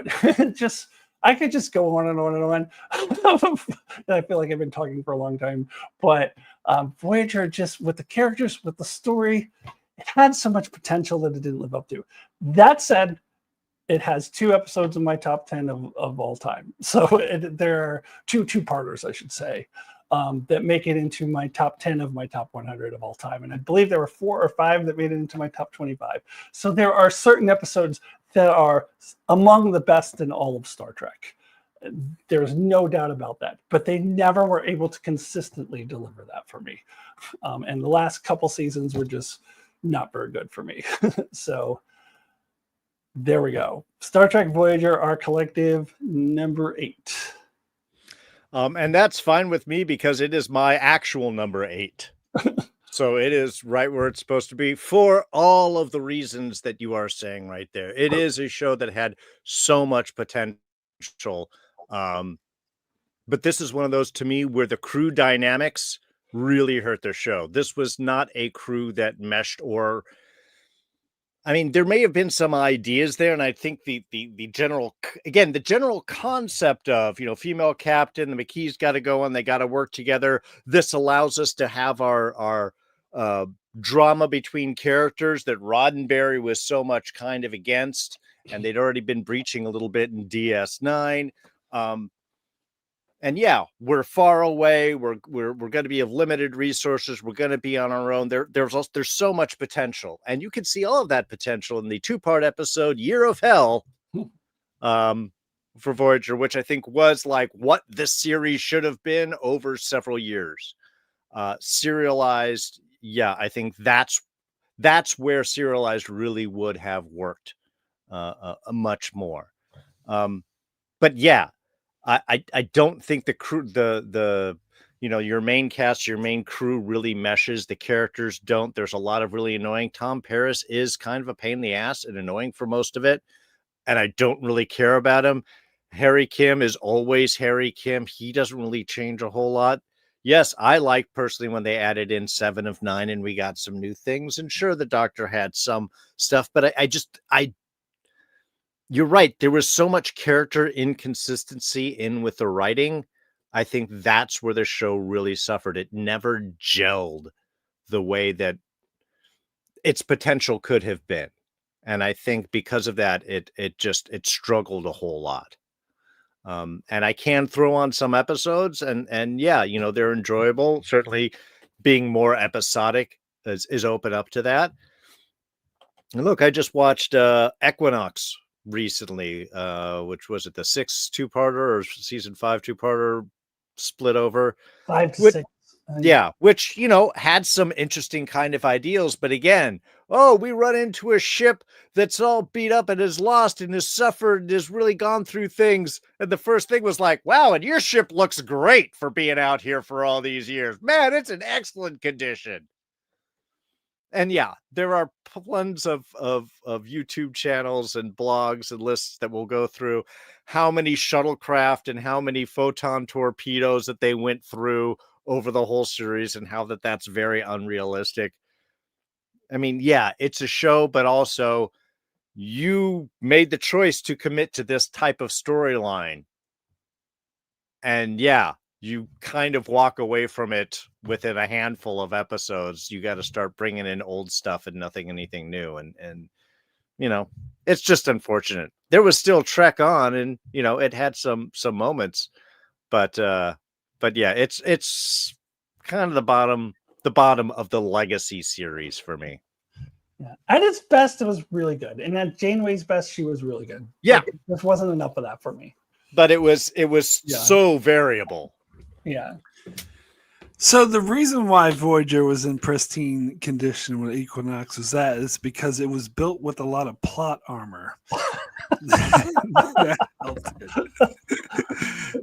But anyway, we have this top-notch plot armor. Yeah.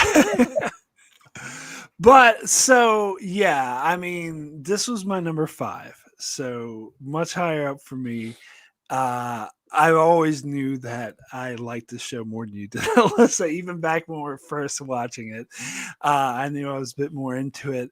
And I dare say I have a lot of nostalgia for it because the 90s was my jam. That's what I was into Star Trek the most, the TNG, the DS9s, the Voyager, and this sort of falls into that like nice little comfort zone for me.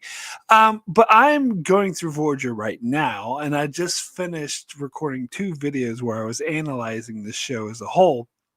And what you were saying, Alyssa, about there not being a good B'Elanna episode and the writers didn't know how to write for her, I think is true for the last 3 seasons. I think for the first 4 seasons, Jerry Taylor was involved, and there was another writer, Lisa Clank, who were very good at writing for the female characters. They left in the final 3 seasons, and there were some good episodes with her, like the Remember one, the Holocaust one, and the one with the little robot I always like. But yeah, I think so. The way I look at the show overall is that I think the first 2 seasons have their flaws, mostly due to the studios preventing them from going super serialized, but for the most part were very good, very strong overall, had a strong sense of community, a whole strong sense of character, strong sense of family. Like every episode was about something. Then in season 3, Michael Piller left the show, and that season went to shit. But then they recovered towards the end of season 3 and with season 4 when Jerry Taylor took over, and they put out one of the best seasons of Star Trek, in my opinion, with the introduction of 7 and 9. And not just that, like all the writing was very strong. You had episodes like Nemesis and Raven and stuff that was just really good episodes in season 4. Then Jerry Taylor left the show, and it was left to Brennan Braga and Kenneth Biller, who were just yes men for Rick Berman. And so they would do whatever Rick Berman in the studio wanted to do, and they couldn't stand up to Rick Berman the way that Piller and Taylor could. So the show became bland and ordinary. I compare the last 3 seasons of Voyager to Lieutenant Junior Grade Picard in Tapestry, where he plays things safe and never takes any risks and never gets noticed by anyone. Now, that being said, there's still some great episodes, even in those 3 mediocre seasons, in my opinion. And there's still some great episodes in season 3.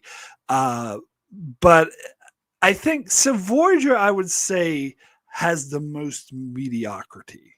The most, yeah, this episode's fine to sift through in order to get to the really good episodes, but when it hits, I think it really hits, and that's why I think I put it at number 5. Like Voyager's a show that if I ever rewatch it, not for a YouTube channel, I would just pick the select episodes and skip over all the mediocrity. I think it has the most like forgettable episodes of any Trek series, but I don't know, the nostalgia and the strong points, like particularly in the earlier seasons 1, 2, and 4, I think had very strong character stories, and even good episodes in the later seasons like Blink of an Eye and stuff like that. So those go a long way with me. So yeah, that's why I had it up in my number 5. All right. So does that bring us to number 7 then? It does. Our collective number 7 is my actual number 7, and this might be shots back to some other people. But look, Star Trek is a television series, and therefore I think this is the right place to knock off our movies. And this will be the original series movies here at number 7. Some of the best and some of the more unwatchable get, I think, within the original series movies. Star Trek the Motion Picture, I remember seeing in theaters. I remember having the Happy Meal box with the jokes on the bottom. How do aliens get on the Enterprise? They cling on. Actual joke from the Happy Meal for Star Trek the Motion Picture box. Yeah, that old, folks. And, you know, I have a certain appreciation for motion picture just because of where it was in time frame and where I was as a young kid in seeing it. It is definitely on the lower ladder of these movies. I think it was kind of a misfire. It was a movie, 8 years after this end of the series that was only supposed to take place 3 years after the end of the series. Also had the transporter accident that I think scarred so many people for frickin' life. But then they come back with Wrath of Khan, which is, I think, the best Star Trek movie made, period, hands down. It is a submarine battle between two amazing characters. There is such scenery chewing, but it works so well. And the fact that we are seeing an actual character from the original series, we actually get kind of a legacy rematch up in its earliest forms, I think was astounding. This kind of kicks off the Genesis trilogy of this, The Search for Spock and The Voyage Home, which again had some ups and downs. I like a lot out of Search for Spock, though it does have its issues, and I think having to recast Sarek did some visual things. To me, it's like when you have to recast Rachel from Batman Begins to The Dark Knight. It's just to me a different character. It's not the same. Saavik. You mean Saavik. Yeah. Thank you. Yeah. And I think it does suffer because that was Nimoy's directorial debut. And I think there is a lot of TV feel to that. And I think by the time he gets to the next film, Voyage Home, he has gotten better as a director, which is why I think in so many ways that film hits and works more, even though it is kind of a hijinks film in so many ways of, oh, and now they're in time and they got to go back to Earth and get whales. Yeah, we were all feeling Earth Day back at the time there. But that was nice. Final Frontier, and that was, I believe, Shatner's directorial debut.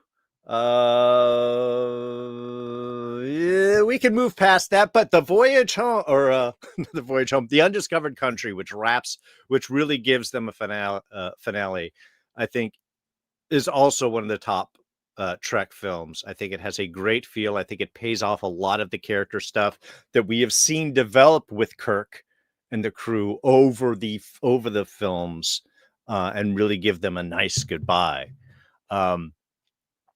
Again, it has some of the best of Trek, and it has some of the most forgettable of Trek also.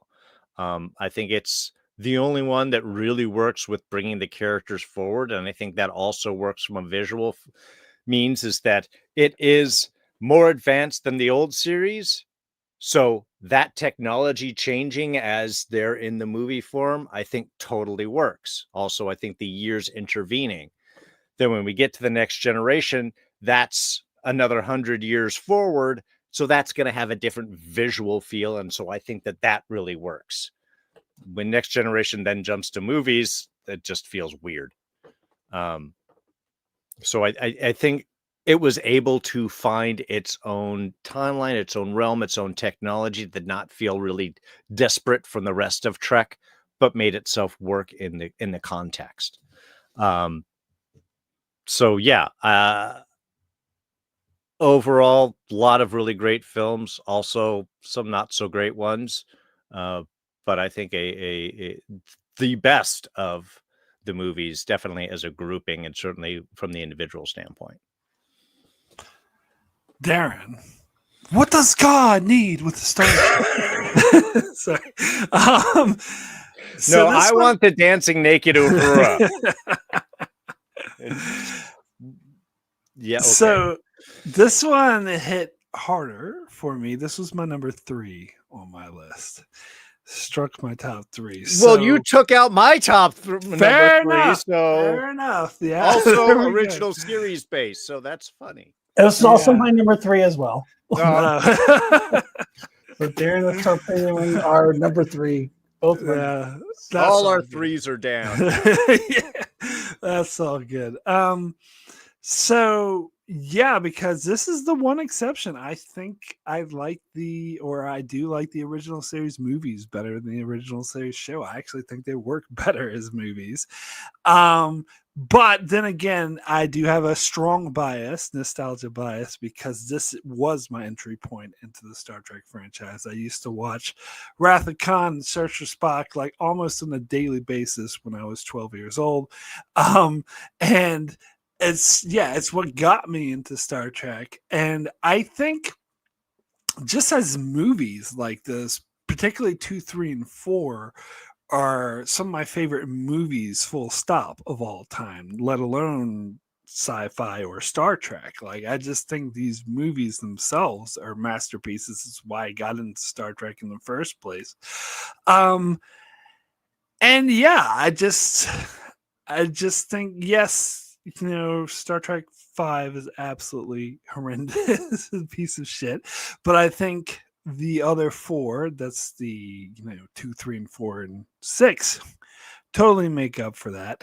I think 2, 3, and 4 make a nice little trilogy, which I love. I still say it's one of my favorite film trilogies of all time. I put it right up there with the OG Star Wars trilogy, in my humble opinion. That's how much I love these films, and this is how much I think the characters work a lot better. Maybe it's because it doesn't have the 60s cheese, but I feel like the camaraderie between the crew is so much better. I like the Kirk, Spock, and McCoy element better. Like in the show, they were just annoying. Like the McCoy would say something racist to Spock, and Spock would say something racist about humans, and it was just blah blah blah blah. And I just feel like it worked much better in the movies. And Star Trek: The Motion Picture, I recently I made a fan edit of that, which I've watched several times, where I cut out an hour of that film. So I took it down from 2 hours to an hour, and it's so much better. I actually like that movie now. But then again, like, the fact I had to do that in order to enjoy the movie does say something about it. But still, I just love these films. So anyway, Alyssa.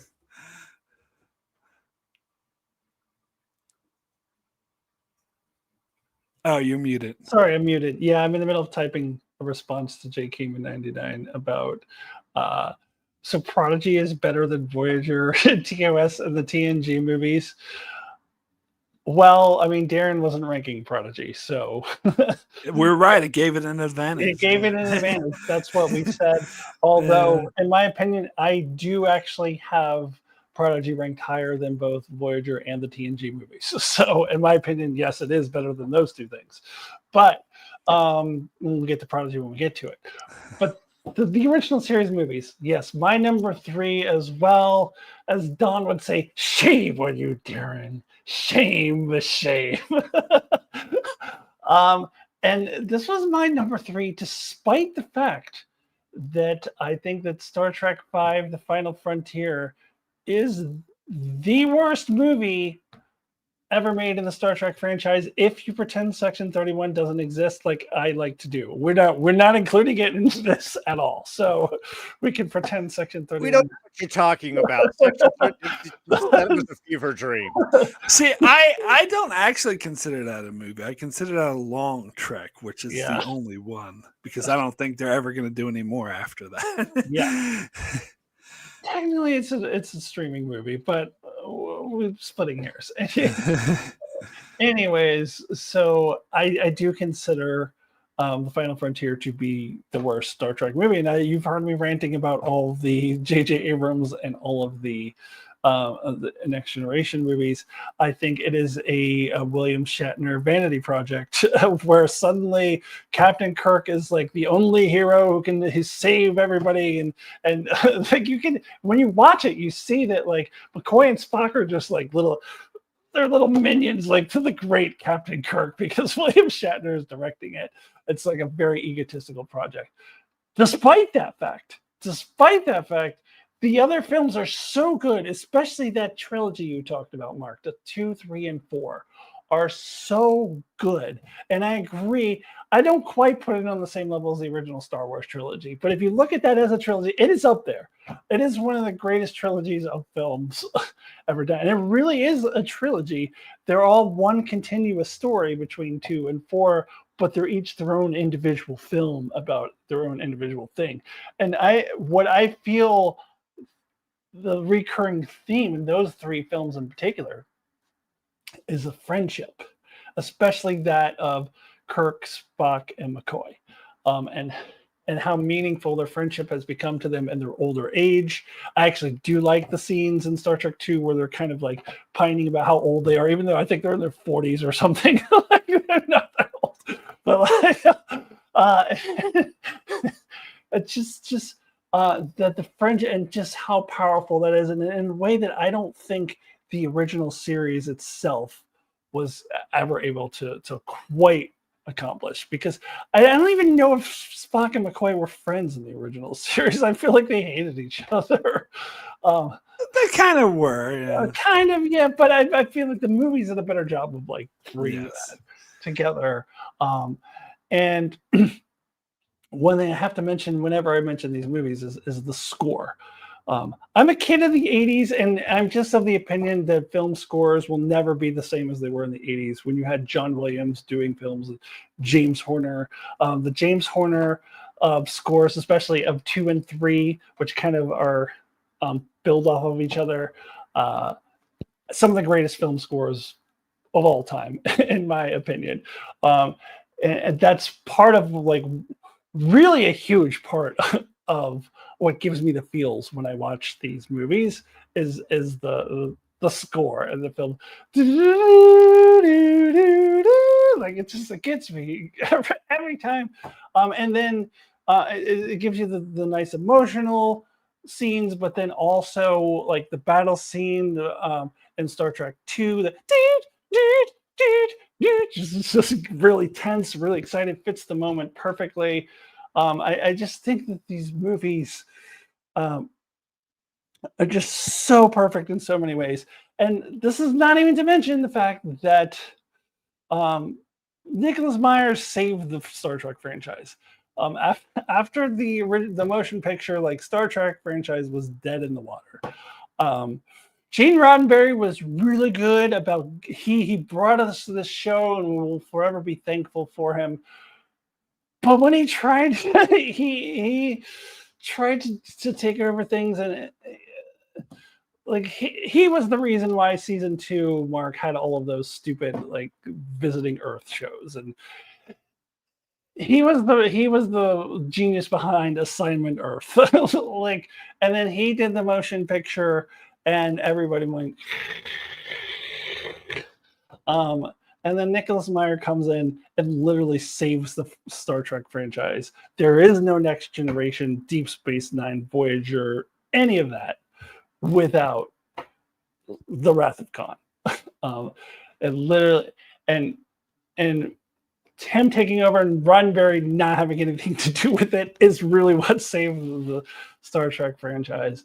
And just truly some of the greatest films ever made. So even though Star Trek V sucked terribly, I still think that the original series movies of Star Trek at its best if you look at it as a whole. I look at it in a way that every Star Trek series has their bad episodes, so a series of films is allowed their bad films too.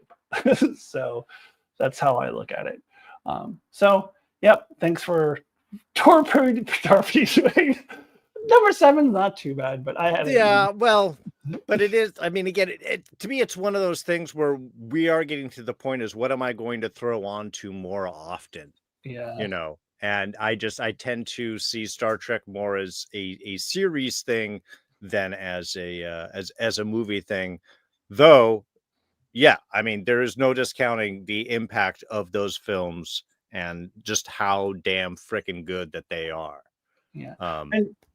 And not to sound contradictory to what I said earlier, when Star Trek is at its heart, it's a TV show. The exception is these movies. When I say that, I mean now. Like since 1991, it should just go back to a TV show. They had their heyday in the 80s with 3 great films, a 4th one if you like Star Trek 6.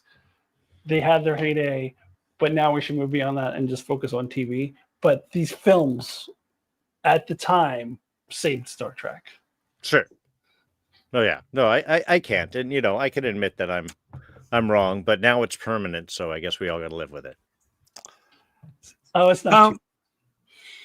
So I would also give credit to Harv Bennett. He was the producer that took over for Roddenberry, kicked him out, and he had the foresight to hire Nicholas Meyer, and Nicholas Meyer had nothing to do with Star Trek 3. He was like, fuck this, don't bring Spock back to life. And I thought Harv Bennett, he did a really good job. And I don't want to hear anyone ever again say this stupid common misconception that the even films are good and the oddest films are bad. Star Trek 3 is one of the best Star Trek films, so shut up with that bullshit. It's not true. Anyway. So, yes, I guess it's up to me to name our number 6. And I will put Jay Kamen in the chat out of his misery because our number 6 is going to be Prodigy, which was number 8 on my list. So I did have it higher than TOS personally. And again, this is kind of hard to rank relative to other things because the first season was a bit too much of a kid's show. It was a bit too silly at times, but I think it really landed the ending with the final stretch of episodes. I thought it really had some strong character stories thrown in there. And I believe it had my favorite episode in it where they met the whole planet of people who were imitating Kirk and Spock and stuff. I thought that surprisingly worked very well, and it was a good homage to Star Trek. And and then the season 2, I thought it got even better, even though I had some issues with the time travel logic. I loved the way that they used Wesley.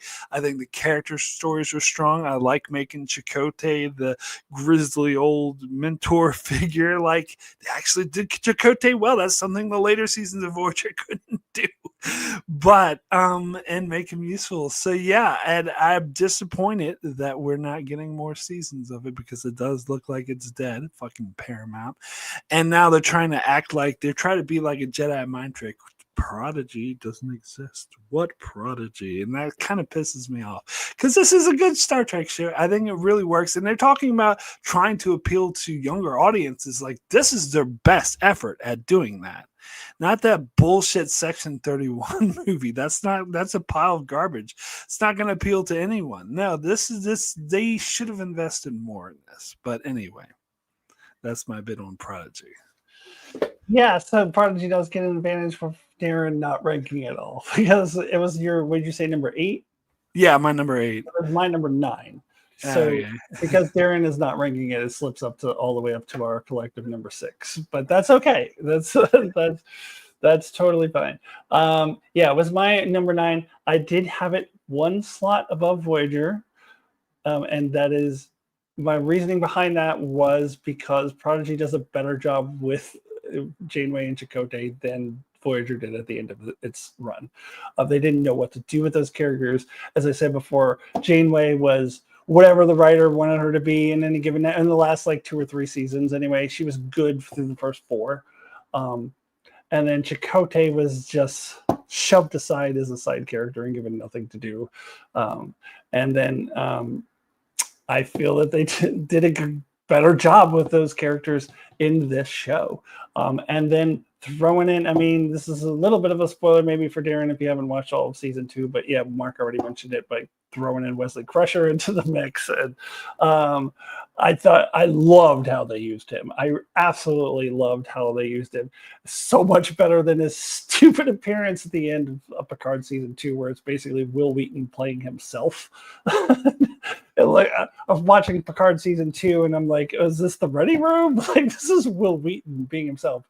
But this show actually knew how to use that character. And I did for a while have it, and I actually had Discovery higher than this too. I had Discovery at 8 and this is a 9. So because I did for a while in the first season, I struggled with it. I thought it was going too far on the side of appealing to kids and not appealing to adult Trekkies enough. The first half of that season, I thought it was too much of a kid show. I thought that they were disregarding logic and canon, not only and distance between things was just kind of. They're like, oh well, it's for kids. They don't know about that stuff, so who cares? So that really bothered me. I think it got better in the second half of the first season, but even still, I was still coming away. I was not liking the first season as much as everyone else seemed to be, or at least all the YouTube channels I watch. And you've got Steve Shives calling it the best animated series by far. That is factually incorrect. We haven't gotten to the best animated series of Star Trek. So I was not feeling it after season 1, although I did think the second half of the season got better. Season 2, I thought I loved, and again, a show hitting its stride and then being disappeared. And now now they're like, Prodigy? What Prodigy? What? I've never heard of that show. Which is a shame, because I think that if they were allowed to do a season 3, and I think we're assuming at this point there will never be a season 3. But if they Netflix turned it down, so it's not looking likely. Yeah, unless somebody else were to pick it up, it's not looking likely. I think a season 3 could have gotten even better. Like, they just build upon it, and I think it could legitimately maybe get to close to as good as someone like Steve Shives thinks it is. So it had a lot of potential. It was getting there, but. Yeah, I actually had it ranked higher than Voyager, so by 1 slot, because of and I was thinking about it. I was like, well, they do a better job with these characters, that's why. So yeah, that ends up at our collective number 6. All right. So, do you have anything to say about the little bit that you saw, Darrin? Well, yeah, I would actually say that if I had, I did watch the beginning of season 2 of Star Trek: The Clone Wars, and if I was going to rank it, it would have been probably just below Discovery, which means that this would have been number 10, which would have kicked Discovery up into number 7, and I would not be ruining your rankings quite so much and angering people. So, just in my defense, this would have been below the original series movies, and so this would have totally changed the ranking levels. Look, I don't blame you that you didn't see it. I blame fucking Paramount and Netflix for taking it off and not having it available. And honestly, I don't think you can say that without seeing the whole thing. You don't know. Yeah. You don't know. No, let me get to this, because would I watch Discovery more than I would watch this show again? Probably. If we're looking at a ranking that way, and that is merely because, again, it's just I'm an adult and it's a kid's show, and it feels very much like a kid's show. And even though I say the Clone Wars with reasons, because Clone Wars was also a kid's show that had some great episodes as well, and definitely appealed into the lore and I think a wider audience focus for it. But it's also was so incredibly formulaic with the characters' personalities and where they are. It's like, oh, you've got kid subsection 3A, and then you chose 5B, and you've got 7D there, and those are your main character. I mean, it felt very manufactured. In that sense, and in that sense, it literally, I was getting through like the second episode, and I'm like, I really don't care to watch any more of this. So, I mean, it didn't grab at me. I'm also not its target audience, and I will totally admit to that.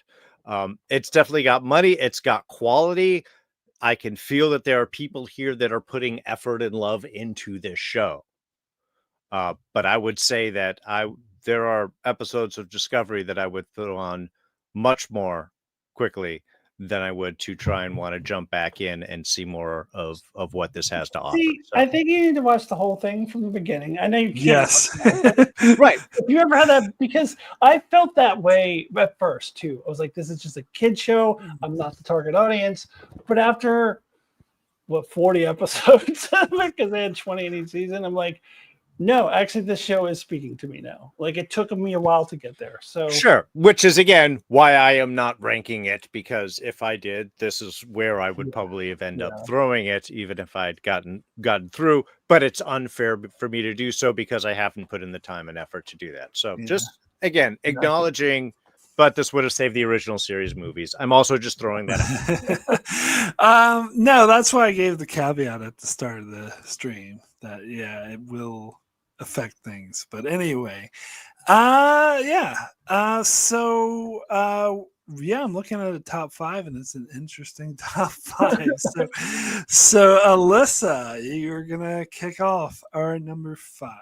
So our number 5, this was actually my number 7 on my list, but look at Star Trek Enterprise making it all the way up into the top 5. Star Trek Enterprise, look at you go! So it was not in my top 5. It was my number 7, but it's up here. It makes it up into our collective top 5,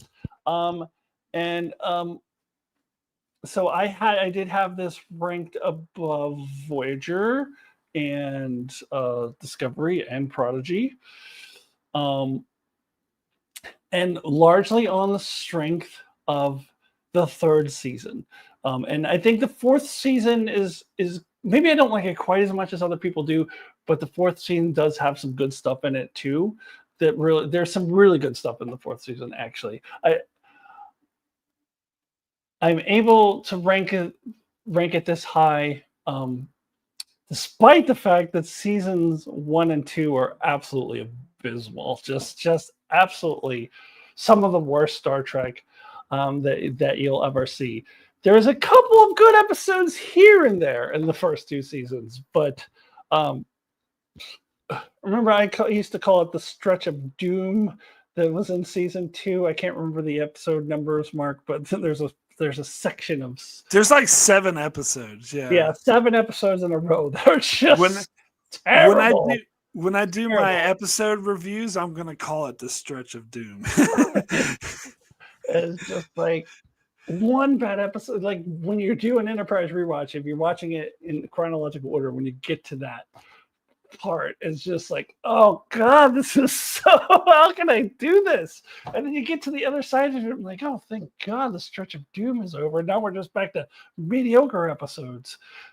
And so even though the first 2 seasons were just absolutely abysmal, that 3rd season, while not perfect, because it too has some stinkers thrown in there, because it's a 25 episode season.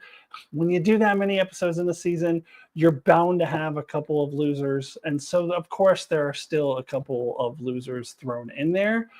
But by and large, season 3 of Enterprise, for my money, is the best full season serialized season in Star Trek. We'll get to DS9 later.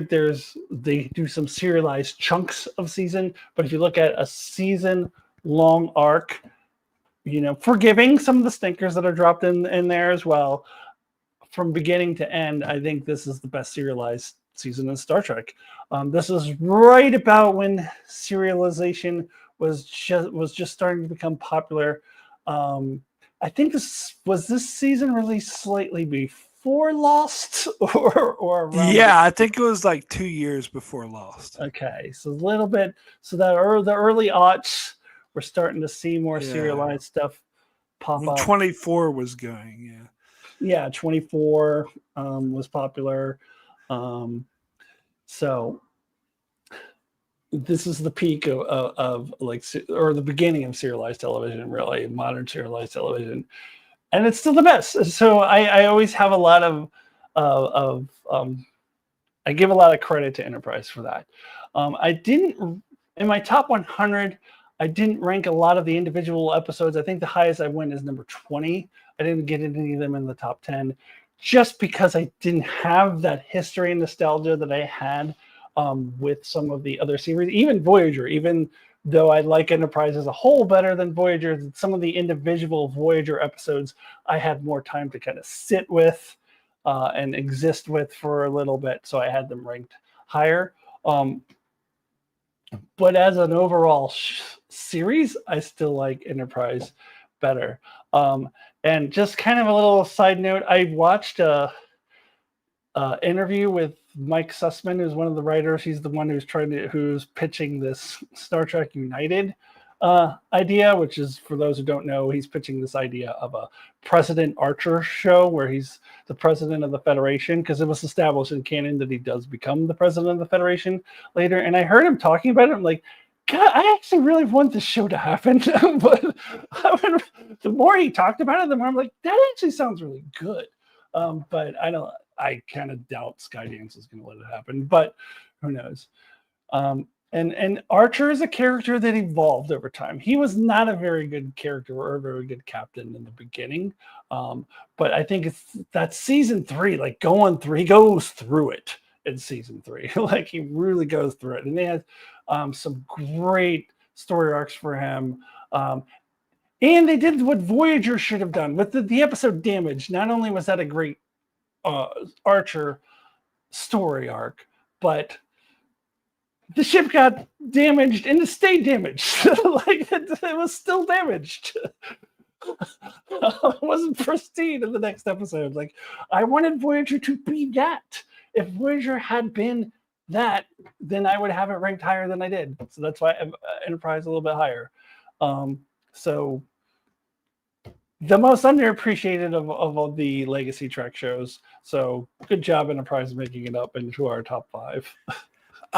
So I just want to correct myself. It was 1 year before Lost. Season 4 of Enterprise aired concurrently with season 1 of Lost. That's what I thought. I thought it was the year before, 1 year before. Yeah, it was. Okay. Well, kind of staying with my list, because Enterprise is my number 5. And Enterprise has a certain place in my heart for a couple reasons. One, I did not watch the series originally when it came out. Unlike a lot of the other Treks, I did not watch much. Even though I wasn't watching a lot of DS9 or a lot of Voyager, I did watch some of the shows while it was airing. Enterprise I didn't watch until much later, because I was like, who wants to go back and do a prequel and an old thing? And God, what, you got the guy from Quantum Leap is the new ship captain? I don't know if I really am up with that. So I didn't get into the show until a little bit later. And yes, it has a rough start. But and it has, admittedly, I think, the worst finale of any Star Trek series. You know, it's in fact, again, it's actually a fever dream that we have all collectively had, like some Mandela effect that for some reason we believe is available, on the streaming service. But no, it actually ends with Terra Prime. And I do think that some of the crew dynamic doesn't entirely work with the show.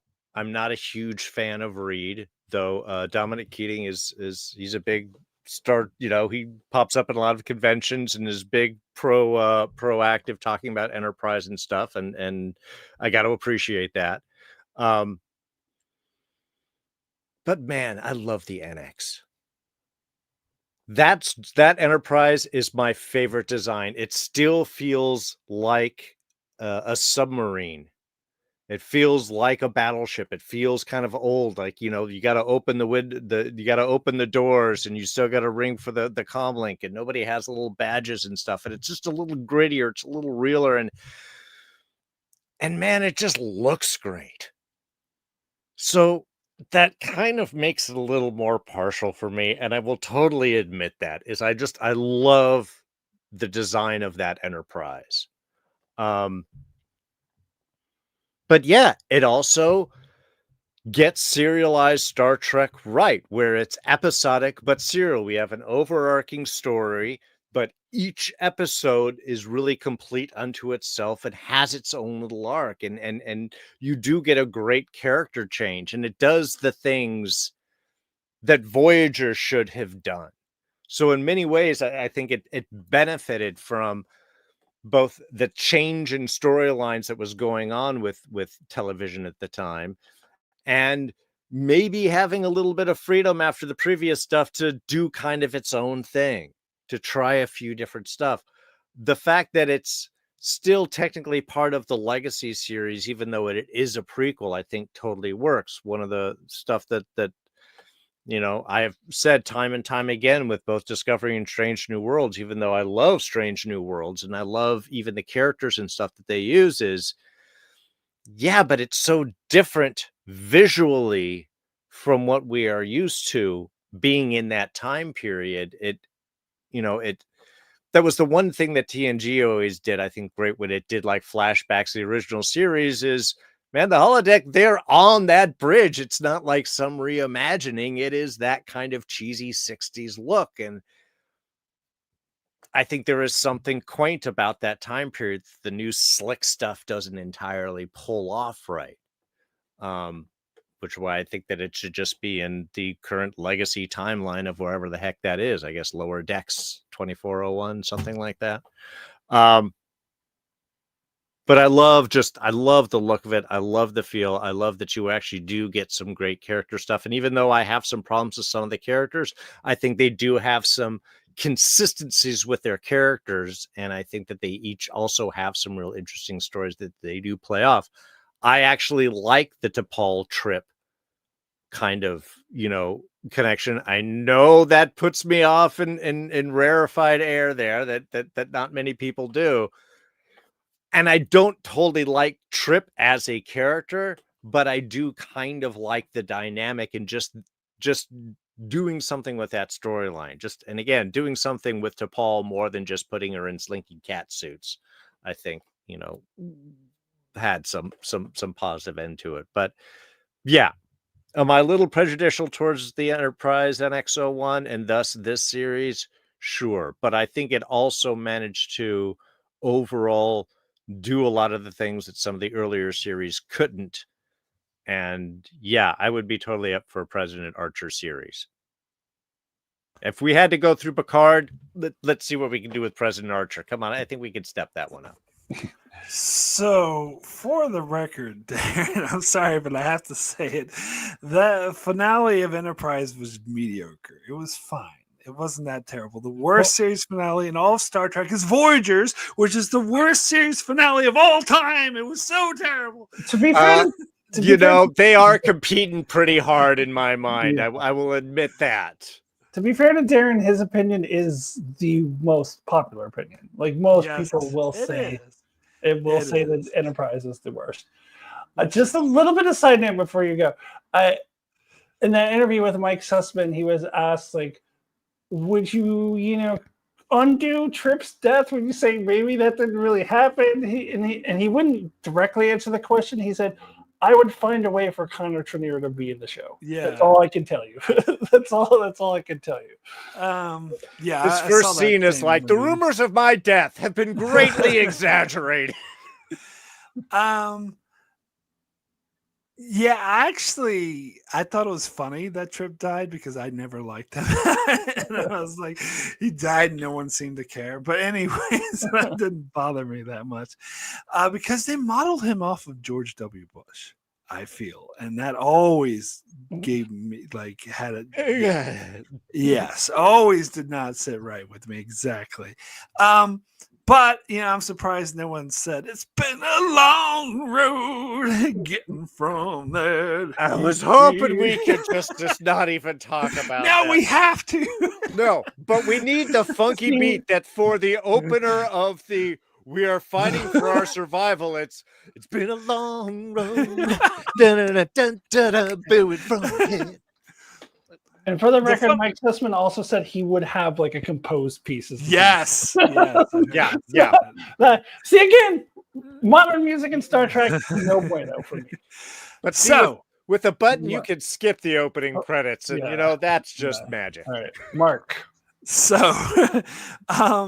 this was a hard one to rank for me. I think I had the hardest time ranking this. It ended up at my number 7. So I do think Voyager is better. I have Voyager and the TOS movies higher than this, for the record.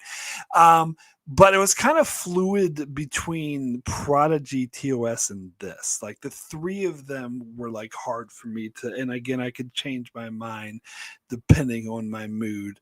But it ended up being the highest of those three. But it's hard to rank because the first 2 seasons are the worst, some of the worst seasons of all of Star Trek. I think before Picard season 2 came along, I think they were the worst 2 of all of Star Trek. And then the next 2 seasons, season 3 and 4, are some of the best seasons of Star Trek. So it's hard to judge a show that's so polarized like that. And I would take me forever if I went into all the issues that I had with the first 2 seasons. But I will say that blandness we were talking about at the end of Voyager with Rick Berman and Brennan Braga taking over, that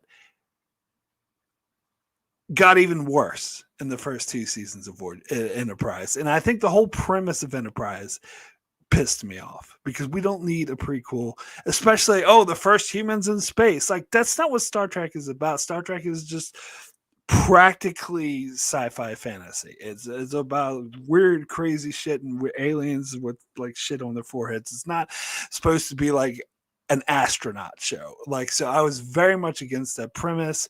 And when I first watched it, the premise ended up being even worse than what I was expected to be. I thought all of the characters were flat, and they kind of remained flat and uninteresting, even in the good seasons. But yeah, those first 2 seasons were so, if we were lucky, the episode would be boring as hell. If we weren't, it would be absolutely grating on the nerves. I mean, I think there were 1 or 2 good episodes in the first 2 seasons, but when I did a top 15 worst episode list of Enterprise, every episode was from those first 2 seasons. Now, season 3, as much as I love it, I think it had a rough start.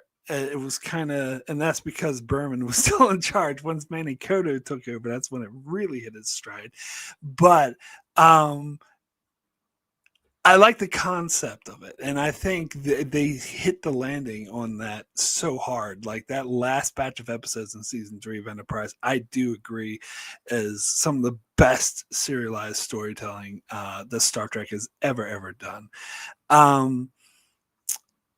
And season 4 was also really good. Also, I like the 3-parters. It felt like an actual prequel to the original series, unlike the first 2 seasons, which didn't feel like Star Trek at all. Felt like they were trying to do a dumb astronaut show. So, and I also think it's really impressive that they took these bland, ordinary, uninteresting characters, except for Phlox. He was always good. But everyone else is bland and uninteresting. And they actually made them interesting in season 3 and 4. And that's impressive. That's really impressive that they took these cardboard cutouts and actually gave them character and gave them. So it's hard because I'm so impressed on one side and I'm thinking so much crap on the other side. It's kind of, where do you rank it? But it ended up at 7 for me. But anyway. Exactly where it ended up for me. All right, so now we're going to do the random number generator to determine who goes next, where we're on our top 4. Because whoever picks number 2 will also pick number 1. So 1 is Alyssa, 2 is Darrin, 3 is me, and it is 3, so it's me. Oh, me it is. All right, so I get to name the next one on our list, which is our number 4, which is going to be Strange New Worlds.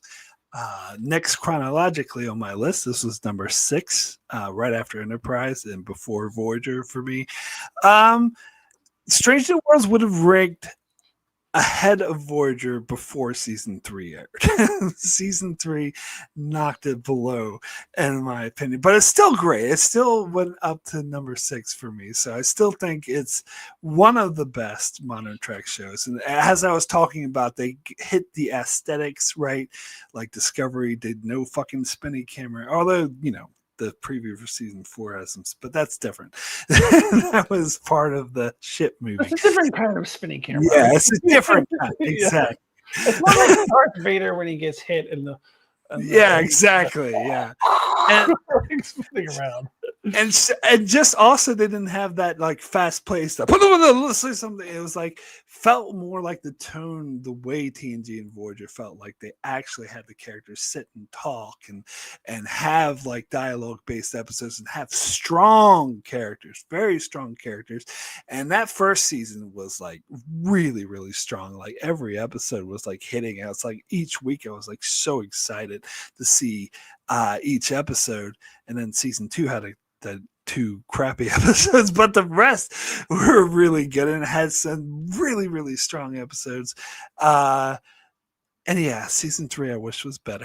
As I said, it took it down a little bit, but I still love it. Like even watching season 3, it was great getting back into the show. I just love the theme song. I love the aesthetics. I love the characters. I love the feel of the show. Even if the episodes aren't firing in all cylinders like they were in season 1, it was still a comfort, zone to watch this show again. So yeah, Strange New Worlds.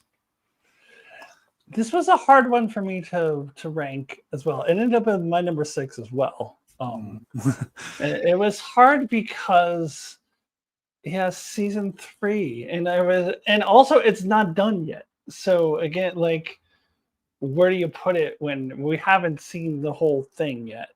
But when I stopped and think about it, season 3 was mediocre. It wasn't bad. I mean, we just did a video with 3 of us like trashing a lot of the episodes, so that's still fresh in my head. So I was still thinking about like how much we trashed some of those episodes. But when I take a step back and look at it as a whole, it wasn't bad. It was just disappointing because I have higher expectations for it than what we got. But I had higher expectations for it because of the first 2 seasons, especially the first season. I think that finale of the first season is the best episode in Modern Trek, and I would put it amongst one of the best episodes in all of Star Trek. And yes, we took a character or a couple characters from that started in Discovery, and sometimes when you do spin-offs like this, you take pre-established characters, or in this case, pre-established actors who play these characters from another show. It's very easy to like go awry, but and just not live up to the source material. But here, like, they really expanded upon that source material from Discovery and that source material from the original series. It just really made it grow and come to life. And yes, there are some brushes against canon. And some that bother me more than others, and some that bother other people more than they bother me. But that's just going to happen. And overall, I kind of brush that aside, and I think that it's outweighed by how much it really expands the world of Star Trek. And I do like the actors, that any of the original characters that they have brought in. Ethan Peck as Spock, Paul Wesley as Kirk, and definitely Martin Quinn as Scotty, and Celia Rose Gooding as Uhura. I like every single one of them a lot better than the Abrams films actors. So I just, as a show, I think, as much as I did like Discovery and I had a lot of good things to say about it, this feels more like Star Trek. It just, maybe not the third season all the time when they were getting a little ridiculous, but just looking at it as a whole, when it's good, its best episodes feels like Star Trek to me, and that's why I love it. Yeah, I'm fine with this placement because it is actually my number 4. I love Strange New Worlds. They took what wasn't working in Discovery and made the correct course adjustments here, and this is what you get from it. As much as, again, the aesthetics of the prequels don't always fit for me, I don't care because I love the look of this Enterprise. I love the people that are playing the old characters that are new. Ethan Peck does an amazing job. I think I wasn't totally sure with him in Discovery season 2, and once he got into this, all I was seeing was Spock. Anson Mount, of course, is awesome. His hair, its own character. Ortegas, my favorite new character by far. I actually like, and I like everybody else. I actually like Chapel. I know some people aren't necessarily huge fans of her, but I mean, I love the characters. I love their interaction. Yeah, season 3, it's a hard hit. And even my note here is maybe it's higher than it should be, but I don't care because it is the best of new Trek. It has that perfect balance. It is what I want to see more of. And really, my biggest disappointment is knowing there's only 2 more seasons left, and this 5th season is a shortened season, which just feels like a kick in the nards, to be perfectly honest. But no, I'm excited to see what else that they're going to bring. I've heard a lot better stuff from season 4. Like they are definitely trying to do some course correction and adjustment. And yes, please do, because there's a lot of potential in with this show, and I think we've really only touched on what they can do with it. I just hope that they will do that with it. All right, so let's see what happened. Number 1. So Alyssa, you're next to name our number 3. So that leaves Darrin to choose. Yeah, 2 and Darrin 1. gets to choose. So Darrin gets to make the choice everybody knew was coming between 2 and 1, between TNG and DS. Because I wanted to make that choice. which is inevitable. The thing is, like, I don't know what Darren's going to choose. Like, I know what I would choose, and I know what you would choose, which is 2 different things. So I love that Darrin is getting to make that choice. Someone will be happy and someone will be disappointed. Yeah, I'll be happy either way because Yeah. I don't think you can go wrong. So I'm beating around the bush here. I'm saying DS9 and TNG will be 1 and 2. So obviously, the number 3 is the only other one we haven't talked about yet, and that is Lower Decks. Lower Decks. Lower Decks. So I believe I had it at number 5 beneath the original series and the original series movies, and then the 2 that we'll get to. But it has overtaken Strange New Worlds as my favorite modern Trek show. Strange New Worlds, after the first season, I had it ranked a little bit higher than Lower Decks. But and Lower Decks is just a show to me that just got better and better every season, except for season 5 wasn't necessarily the best. But between like 1, 2, and 3, for sure, I think it got better and better each season. I went back and did a rewatch a couple years ago, and I actually, upon rewatch, didn't like season 1 that much anymore because I had seen what had come after it, and I didn't dislike it as when it originally aired. I didn't dislike it as much as I did later, just because I'm like, I've seen the full potential that this show can have. Of course, it has the comedy, the parodies. It has some great parodies. One of my favorite all times is the prank call to Armis. And just these little bits that they throw in there that may or may not have anything to do with the main storyline, but are just great callbacks to one of the original shows. And what I really loved about Lower Decks is that Mike McMahon was a fan. He is one of us, and you can feel it when watching the show. Like, to have somebody make a show who gets every little tiny obscure reference that I would get, like every little obscure reference that he makes, I get it. I am a full-on Star Trek nerd, and I get all those references. Whereas, getting back to my least favorite series, the reboot films, they wouldn't get any of that. They don't love Star Trek the way that Mike McMahon loves Star Trek, and it just shows. And it's not only just with that, the comedy and the parodies that are hilarious that they do, but the most surprising aspect of this show for me that I was not expecting is the heart that it has, and the characters, the way that they just genuinely care about each other and have these genuine friendships, and they don't feel the need to put Boimler and Mariner together as a couple. And they never even really put Tendi and Rutherford together as a couple, although they did skirt around that a bunch. But that it wasn't about like being in a romantic couple. It was about the genuine friendships that these characters had, and like how much they grew to care about each other and the way that they would stick up for each other.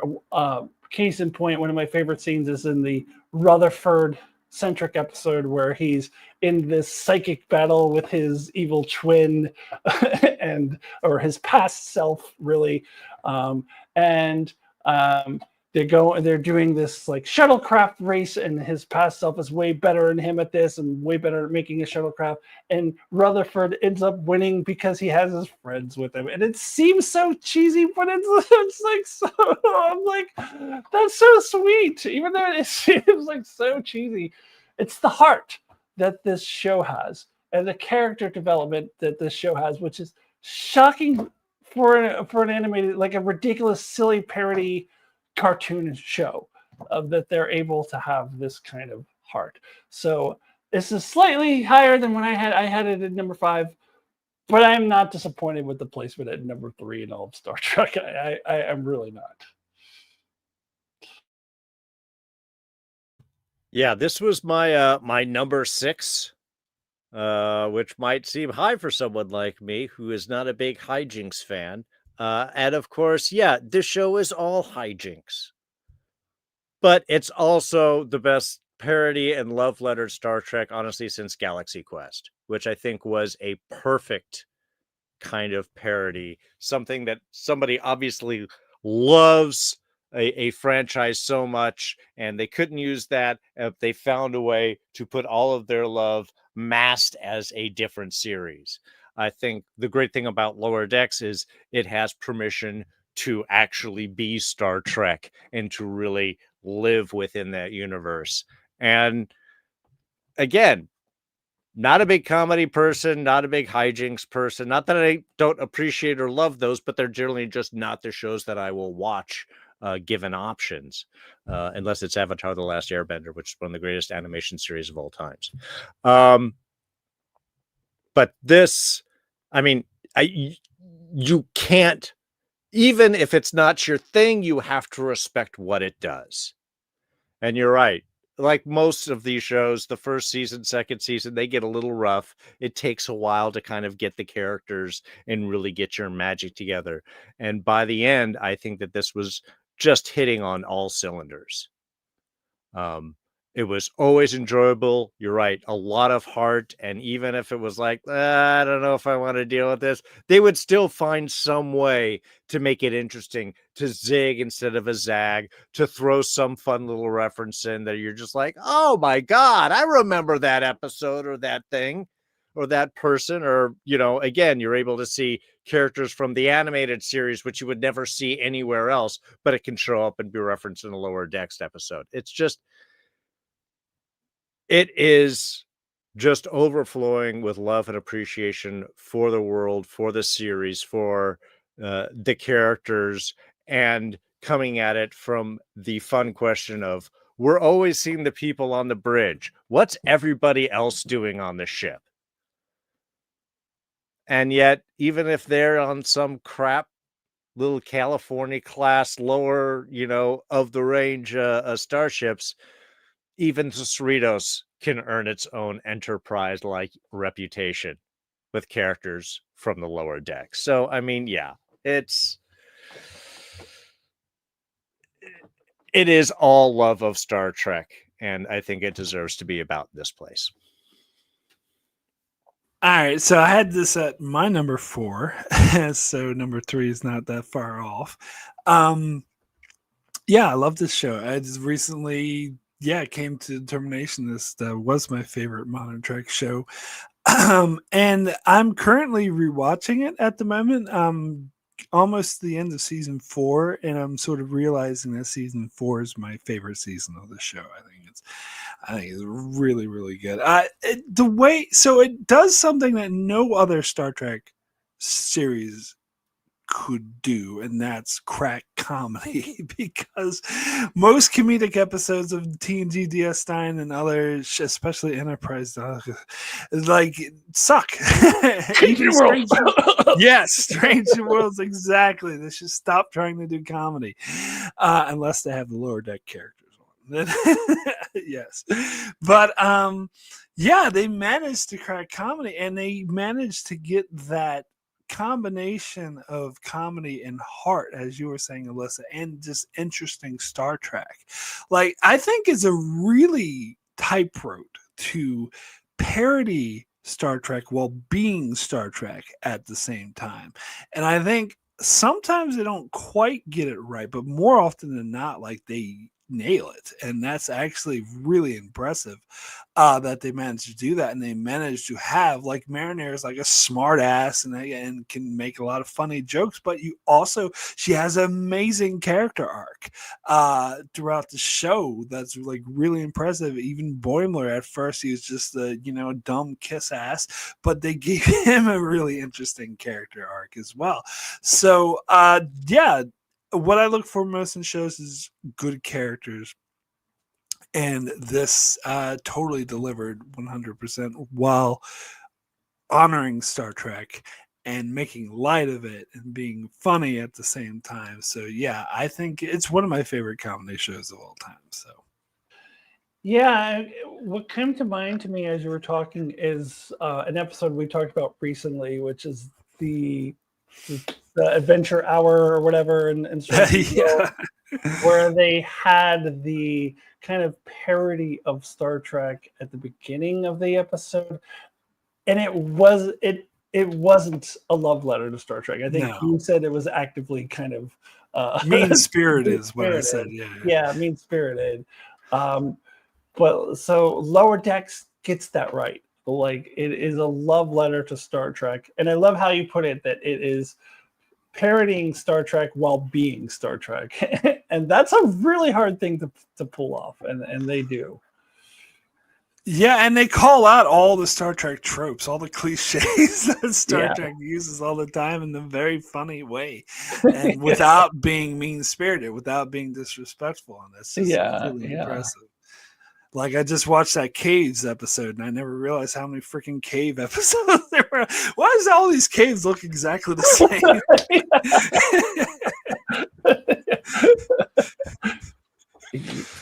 Well, and it's got a way that it can acknowledge those stereotypes without, like, just brushing them aside, because it is allowed to be comedy, it is allowed to be parody, and thus you can actually lean into that.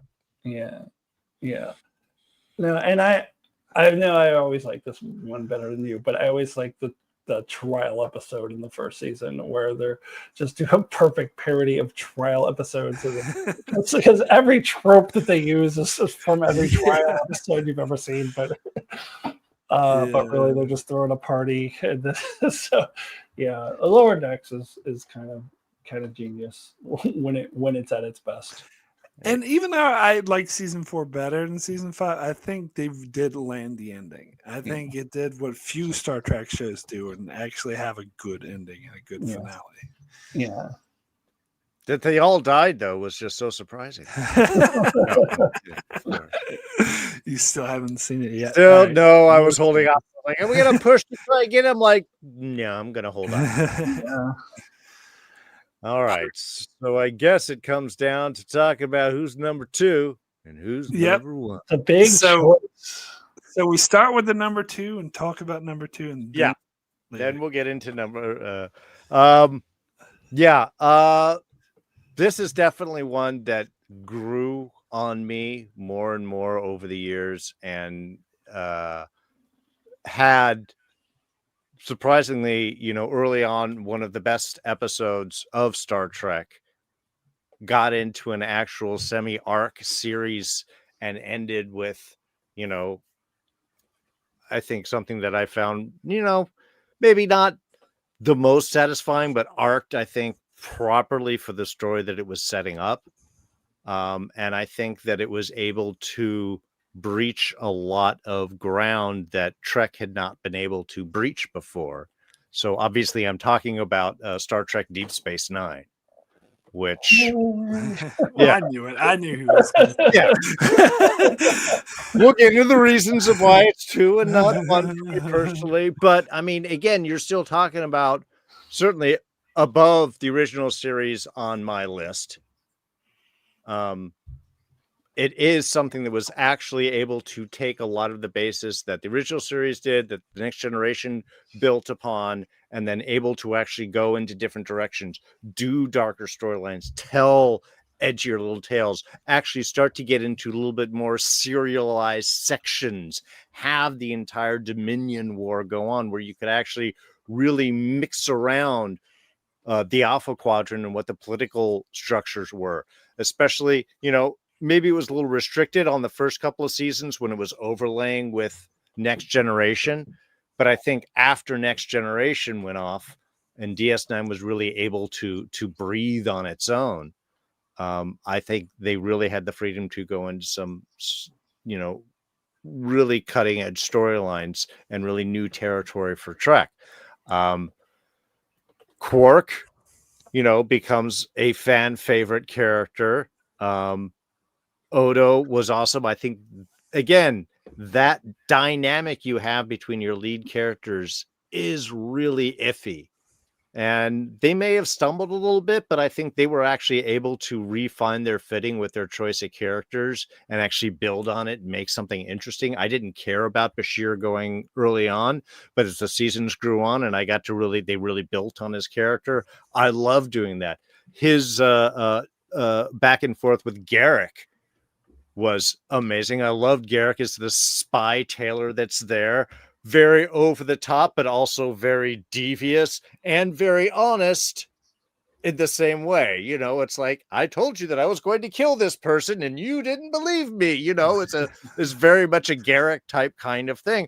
But all of these also end up having arcs and having to deal with their own demons and really work together by the end. And I think it was peak Trek, I think, in its time. I think Voyager tried to build on this and go in other directions, and I think there was just not a commitment to what that needed to be done.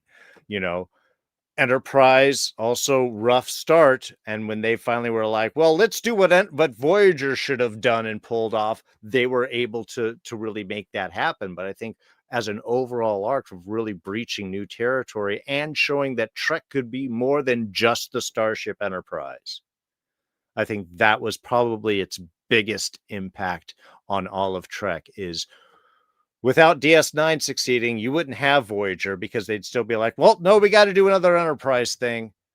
So do we jump forward in time? Do we do this? Do we do a prequel thing? Do we try, where would they be able to go? I think if DS9 didn't succeed, that the potentials of that world would be constricted.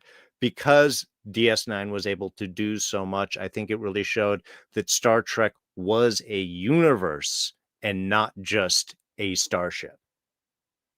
And I think that's what its biggest bit. And also you had Hawk in charge of Federation Space Station. And, I really just wish Robert Urich was able to show up in one episode and we could have just a little back and forth with him. I don't know how many people besides me and you get that reference. Way back in the day, there was this series called Spencer for Hire.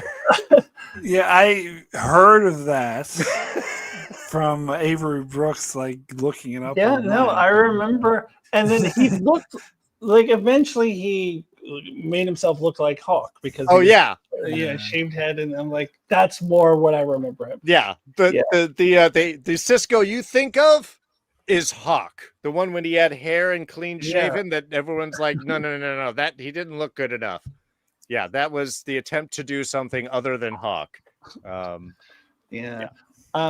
Mark, you were kind of doomed to have DS9 be number 2 because you're in here with 2 Gen Xers who you're more of an what they call an Xennial. You're kind of X-Lineal. Yeah, I mean, that's why I wanted to be the one picking. But that's all good. That is all good. So yes, this was my number one. This is my favorite Star Trek show, and it's by no means a perfect show. Anyone's watching my channel that is getting sick of me complain because I'm currently covering season 4 and 5, just getting sick of me complaining about the Klingons being villains. I think that it was something that it's the rare studio interference where they push something on them that shouldn't have been pushed, and they got even Ronald D. Moore and Ira Stephen Bear both say that they got sidetracked from the Dominion and they wanted to focus more on that. But that was the only like really damaging bit of studio interference, because after that they kind of left them alone and they let their I don't care about these Space Nine, they can do whatever the fuck they want. We're gonna like go hard on Voyager and damage. We're gonna that go and screw make up that Voyager instead. Yeah, exactly. Let's go screw up Voyager. And so that's really let them take risks. It let them do several serialized arcs in a time where that was seen as a no-no. In fact, all the studios were saying you're killing the show, but they actually made it so much better. Like, I even missed some of the episodes when they first aired, but I still loved it. Like, the whole bullshit is like, oh, you have to watch every episode, people are going to give up. It's total bullshit. It makes people watch it more, and it definitely makes it a lot more popular in the streaming area. Like, in the streaming era, like, it's definitely much more of a hit than Voyager in present day because of that. And also the Ferengi episodes sucked every once in a while. See, but it's okay because there's like 25 episodes per season. It's not like Strange New Worlds that only has 10 episodes a season. Like, you know there's going to be a shitty Ferengi episode, and you know there's going to be a shitty Mirror Universe episode once a season. It's fine. And then I guess you get like baseball episodes and bullshit like that occasionally too. But for the most part, the characters were really hitting. As I said before, and I think this is why it's my favorite Star Trek show, it's because of the characters. That this is more of a character-based show. This is more of a world-building show. Like, them being stuck in one place, not just going off in several adventures, allows for a lot more world-building, allows for multiple characters. And it really is one of the darker shows of Star Trek too, and unlike Discovery, pulled it off like really well of really examining the human nature, but going from a sort of slightly sort of more desperate perspective. And yeah, I think it by far has some of the strongest episodes of any Star Trek show. I think it has the most strong episodes. And yeah, I think that like the first season was kind of trying to be like TNG too much. It didn't really know what it wanted to be, but I think it really caught its footing by the second season, especially by the third. And yeah, by the end of it, especially the Dominion War, I think is the best thing that Star Trek has ever done. And it was, you know, in the Pale Moonlight duet, like amazing. Some of my favorite episodes.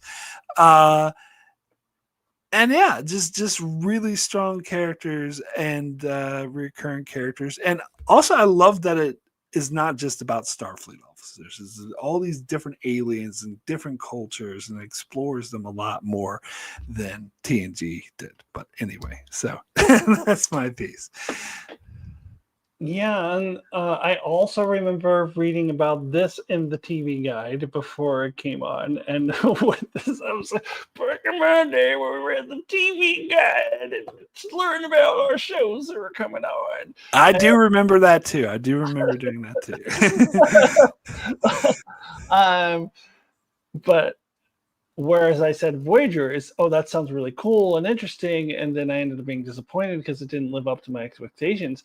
Deep Space Nine, remember, to this point, all they have done is a show about two different shows about the Enterprise, two different Enterprises, and movies about the Enterprise. And here I am reading about this. Oh, it's going to be in a space station, and they're not going to go anywhere, and there's going to be a wormhole. And I'm like, what? I don't know about that. That doesn't sound very interesting.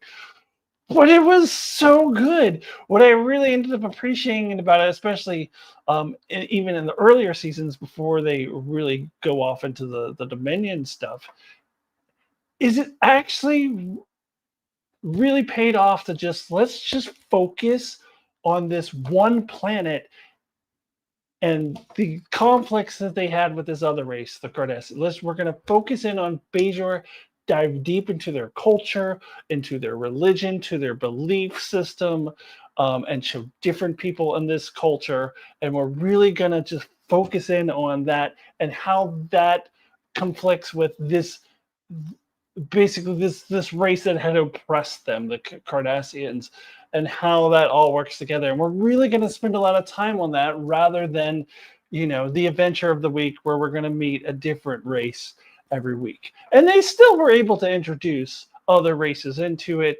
And we're still able to see other planets occasionally, but I love that they were anchored into this one story, and because they could do a lot with it rather than having just different thing every week, and you can't really explore it as much.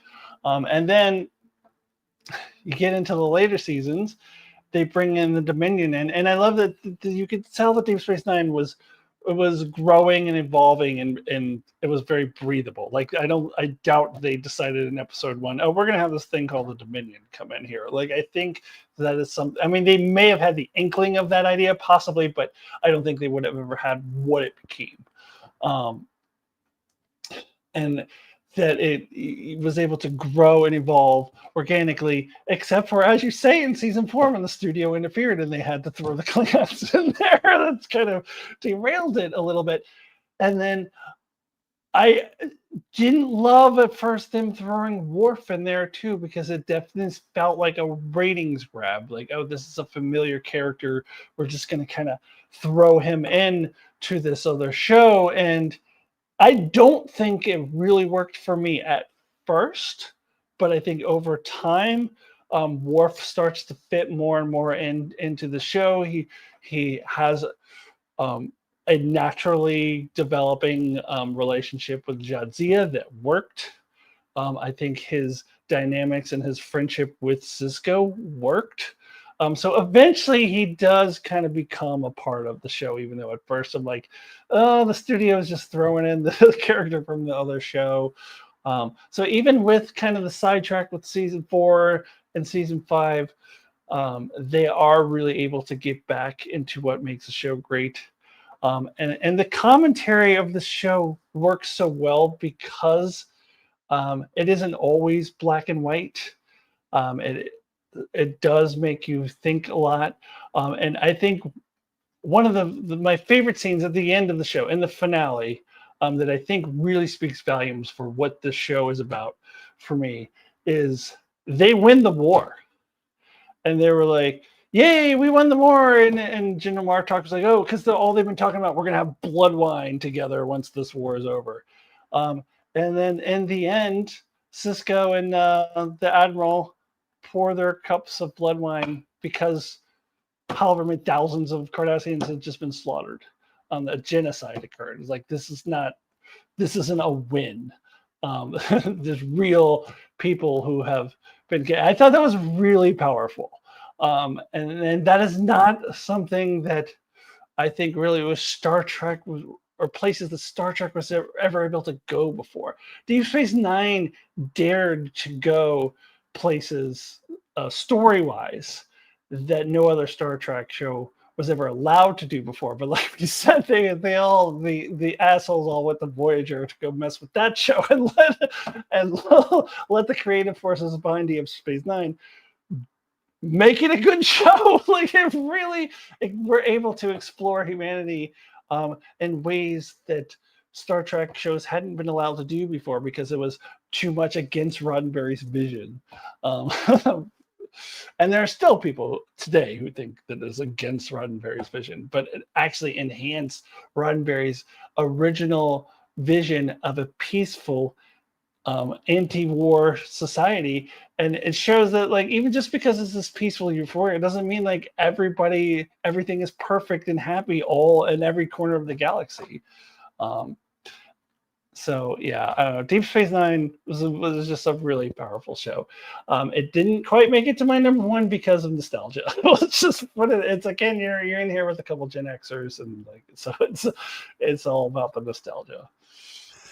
Yeah, I'll just say that ending arc I think is one of my favorite serialized arcs of any show, and it's because they ended the show on the same like bittersweet feeling that's true to Deep Space Nine. Like they really honored the show with that ending, unlike Voyager, and they really stayed true to what the show's about. And the whole, as you were saying, the whole war thing, like not celebrating and it actually being like war is hell is the point. Like that's what Star Trek is about. Like that is nothing's more Star Trek than saying war is hell, war is bad, avoid war at all costs.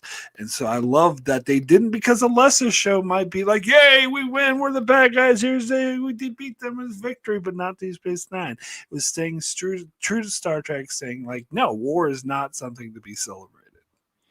Well, and I think you're right, Listen, the fact that it wasn't in line with Roddenberry's vision, I think does reinforce his vision, because, you know, you set up this kind of perfect world and everyone's always asks questions like, well, yeah, but how does that work with this and that and commerce and problems? And what if there's personality? And I think DS9 had the ability to push at those cracks and in a way reinforce them. Like, well, no, it doesn't just happen. You have to work on it. And it is harder to do it, but this is why you do it, to achieve this thing. And I think that is something that DS9 was able to do. And like you said there, Mark, wrap up the series by actually completing multiple story arcs in an appropriate way. And yeah, leaving it bittersweet. Yes, he does. And he ends the war and they stop the thing and we stop the power raids and all that. But we lose Cisco, who is now with the Prophets for whoever knows how long. Yeah, and Odo going back to the link in his tuxedo, I cried at that. It's really tear-jerking.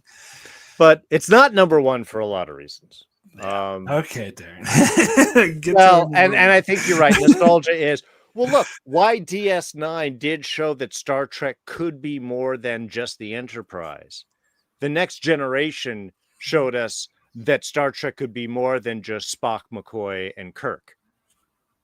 And that you could actually move forward in this universe and do something more. And yeah, maybe a little rough start those first couple of seasons, some up, some down, you know. I think what episode 2 was The Naked Now, which felt like, oh my God, you're dipping already in too deep. The opening episode had McCoy, and the next episode is like, okay, let's redo an old episode, old original series episode. So yeah, there was some stuff. And look, I do not like Pulaski. I am much more of a Dr. Crusher character. And those apparently very uncomfortable first outfits, you know, skin-tight little lycra outfits or whatever they were. Yeah, not the best choice. But all these shows often take a couple of seasons to get their feet underneath them.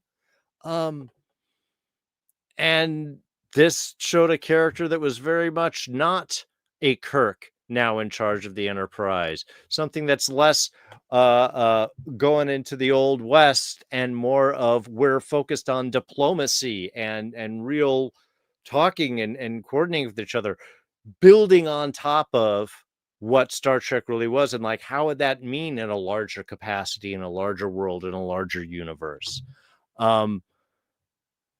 And look, there were definitely a little adjustments to make initially, but really synced into the importance of that crew dynamic. I think that they lucked out in some of their castings and in ideas, and in other ways, I think they made adjustments.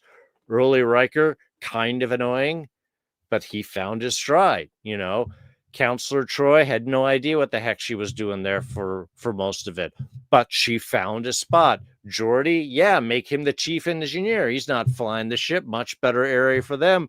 Worf at the security, much more sense, you know. Denise Crosby had to go because of that, but, you know, that was her choice, and, you know, whatever. They've found a way to bring that character back in a way and actually build on its own nostalgia. I mean, here's a series that not only could work off of the nostalgia from the original series, but have time to actually develop its own nostalgia and bring characters back and start to reflect on storylines and past and complicated relationships like with Ensign Ro. And, you know, great character bits where you have you know, the flute episode, The Inner Light, that everybody loves so much, but also Tapestry, which was just an incredible self-look back at the mistakes and choices that we make. Yesterday's Enterprise, one of my favorite bits. And yeah, everybody loves, you know, the big Borg stuff, and it was important to add this new kind of villain that really fleshed out and made this was some this now this series was not just the old series. It was able to really go into new areas and develop new things and have new villains and stuff like that. And I think a finale that maybe not have been like the best of episodes, but really hit those emotional points. And that ending when Picard goes and finally sits down and has a poker game, I'm getting teared up right now. I mean, that was a big moment. Like, why haven't I done this before? You know, which to me was real, which was why Picard, in almost recreating that same thing, yeah, it was nice, but it was also like, yeah, but you're counting on the nostalgia. You're counting on that feeling that you actually made to work naturally to try and sync up this extra series bit, which, you know, I think put a little bit of a dark end on it. But yeah, I mean, to end that series with him sitting and knowing that adventures were still going to continue, nobody was dead, nobody was gone, they weren't killing characters off. This was a wrap up of this chunk of storytelling, and you know that they would go on to tell other stories in the future.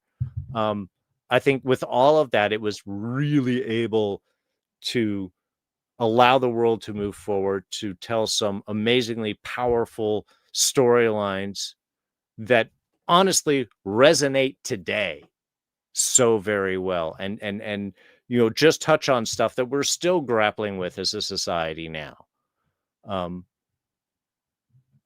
And again, just a phenomenal crew, and Sir Patrick Stewart was just the captain we didn't know that we needed at the time. I don't think we ever actually officially said that Next Generation is the number one, but I think. But yes, sorry, this means that the Next Generation is the number one on our I mean, you list. just talked about it, but I think it's just implied. overcome with Yeah. emotion. But yeah, it is. But yeah, it is my number one. It's the show that really got me into Star Trek. I had that nostalgia for the original series. I like the movies, but then I was kind of getting over it. Like I was starting to get into my teens. I remember watching the first season when it came on, and then the second season, I believe I stopped watching it before it was over. Like I was just losing interest in it. So I don't think I saw Shades of Grey when it originally aired. So I was like, I decided to go off and, you know, I think I used to like go out and play basketball with my friends or something, like back in the, you know, 80s, where you could just like, your kids would just run around the neighborhood all night long, and we would just come home whenever we were done playing basketball. And I wasn't like, and I lost interest in it for a couple of years, and then you know, I've told this story many times on my channel, but like the summer in between seasons 4 and 5, I don't know, for some reason I was just bored, and one Saturday they were showing like several reruns in a row on a Saturday, and the episode The Mind's Eye came on, and I was like, damn, this is good. And then from there I just got hooked. But you know, we didn't have the streaming services where you could just go and watch all the episodes in order. So I just had to watch them as they came on, and rerun. And I clearly remember watching I saw Best of Both Worlds Part 2 before I saw Part 1, because that's just how it goes. That's just how it happened. But eventually, you know, then when I did get to see all of them, and Mark used to record them on VHS tape, and then we would label them, and we would watch them all in order and watch them all over and over again. It was just a series that I could just live in, just exist in, and just not in a way that with all the nostalgia that I have for the original series, that was more. I felt more like my parents' shows. My mom was really into it, and my Aunt Mary, my mom's sister, was the one who first turned me on to the original series. To me, that felt like the show that belonged to them. Mm-hmm. Whereas the Next Generation was mine. Like this was my show for my generation, and this is why. I mean, I think each generation has their. Mark is a little bit younger than me, so Deep Space Nine. I know. At least I'm trying to think of who it is. At least one YouTuber that I watch is like a Voyager person because they're just a little bit younger than that. Sure. And then Jessie Gender is a little bit younger than that, and Enterprise is her show because that's what she grew up with. So I love how we each have our Star Trek show based on when we grew up. But the Next Generation was mine, and it's Captain Picard is my captain. You know, I like to joke and say there's, you know, everybody else is wrong about who the best captain is. Really, it is about like what show spoke to you. There ain't nothing like a good Captain Picard speech.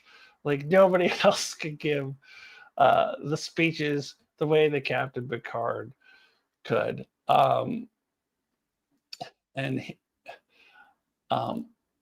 you would think that, you know, like it could feel like almost a little bit too on the nose, some of the messages that they were delivering. And Picard would just kind of just give a big speech about it and just tell you what the message is. But Patrick Stewart was so good and the speeches were so well written that it was very effective. And I don't know, the Next Generation and Captain Picard just spoke to me in ways that that the other shows hadn't. So it was just always be a place in my heart for TNG.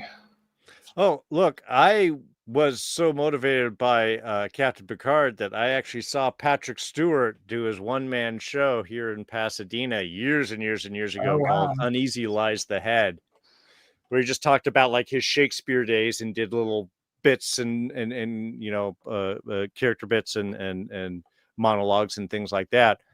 Was just wildly entertaining. Was the first time I could actually like, oh, I went and saw this actor who I like and appreciate and honestly get more impressed with him and what he brings to the role. So yeah, it was, yeah, you're right. There is something about this being like, yeah, I grew up with reruns of the old Trek, but this was my Trek.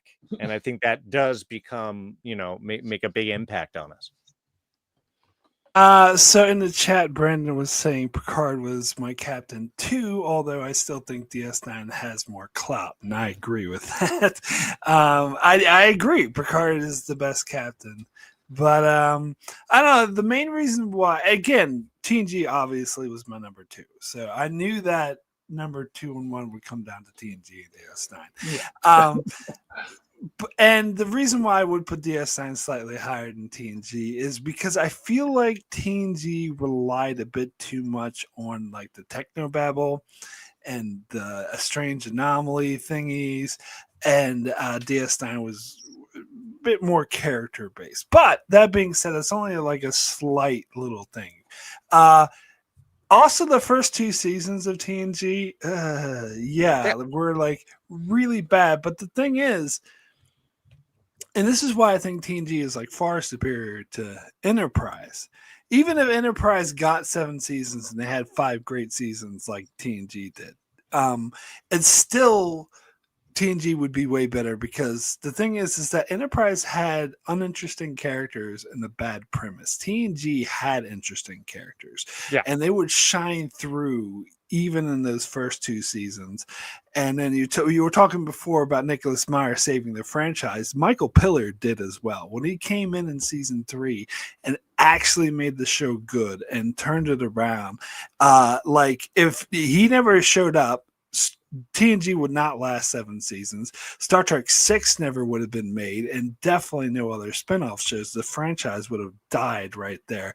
And what he did in season 3 by doing some of the best episodes to this day that people love, like Yesterday's Enterprise, Best of Both Worlds, and The Offspring, it was just so impressive. And the show just, yeah, it just remained good. And I totally agree about the Picard speeches. I fucking love Picard speeches. It's always, and Patrick Stewart is by far in my opinion, the best actor in the franchise. And it's so good. And that's, I guess, one thing TNG has above DS9, because I am not a fan of Avery Brooks. I think he overacts too much. Whereas Patrick Stewart, I think, is absolutely amazing, and Brent Spiner has his moments, and everyone always likes to pick on Marina Sirtis and say she's a bad actor. That's wrong. She was given bad dialogue for a lot of the episodes, and when they give her a good episode, she fucking shines. She does a good job, and I think that's true of most of the actors, except for Gates McFadden. I don't know, but I think most it was a strong cast, strong characters.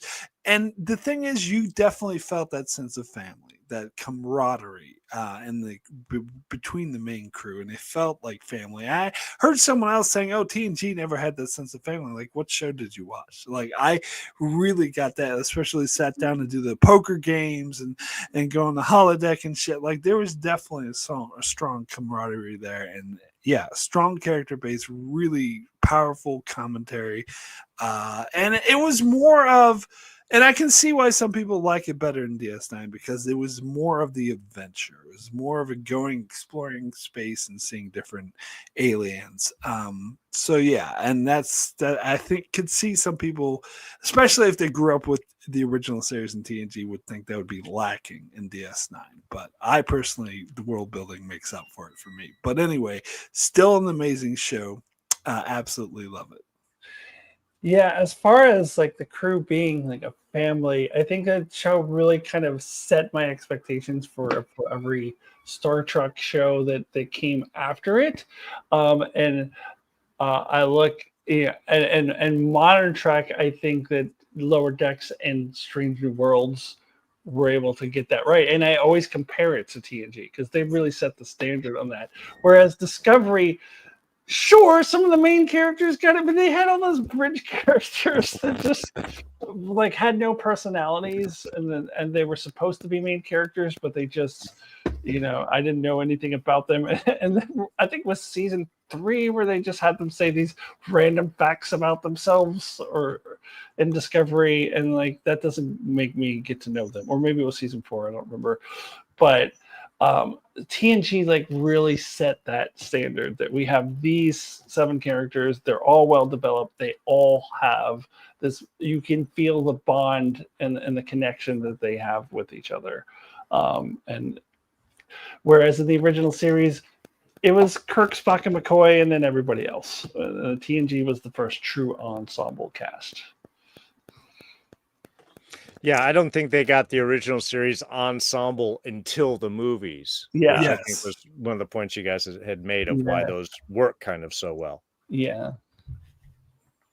Yeah, and also that's why the TNG didn't really work as movies, because it was an ensemble cast and they couldn't service all the characters. Yeah, I always hear Gates McFadden in interviews just like complain about this. She like basically had nothing to do with it.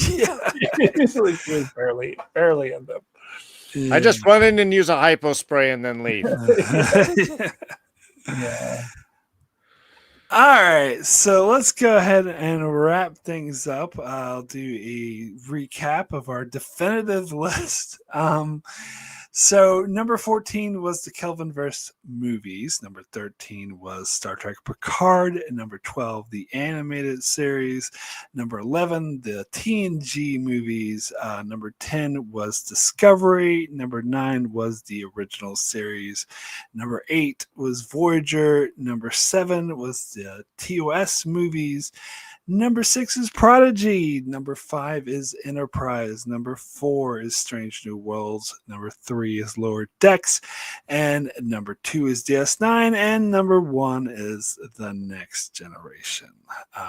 The list turned out a bit different than I thought it would. And I'm sure a lot of people would disagree with that. But that's as you said in the top, it's a compromise. Like it's not none of our lists look like that.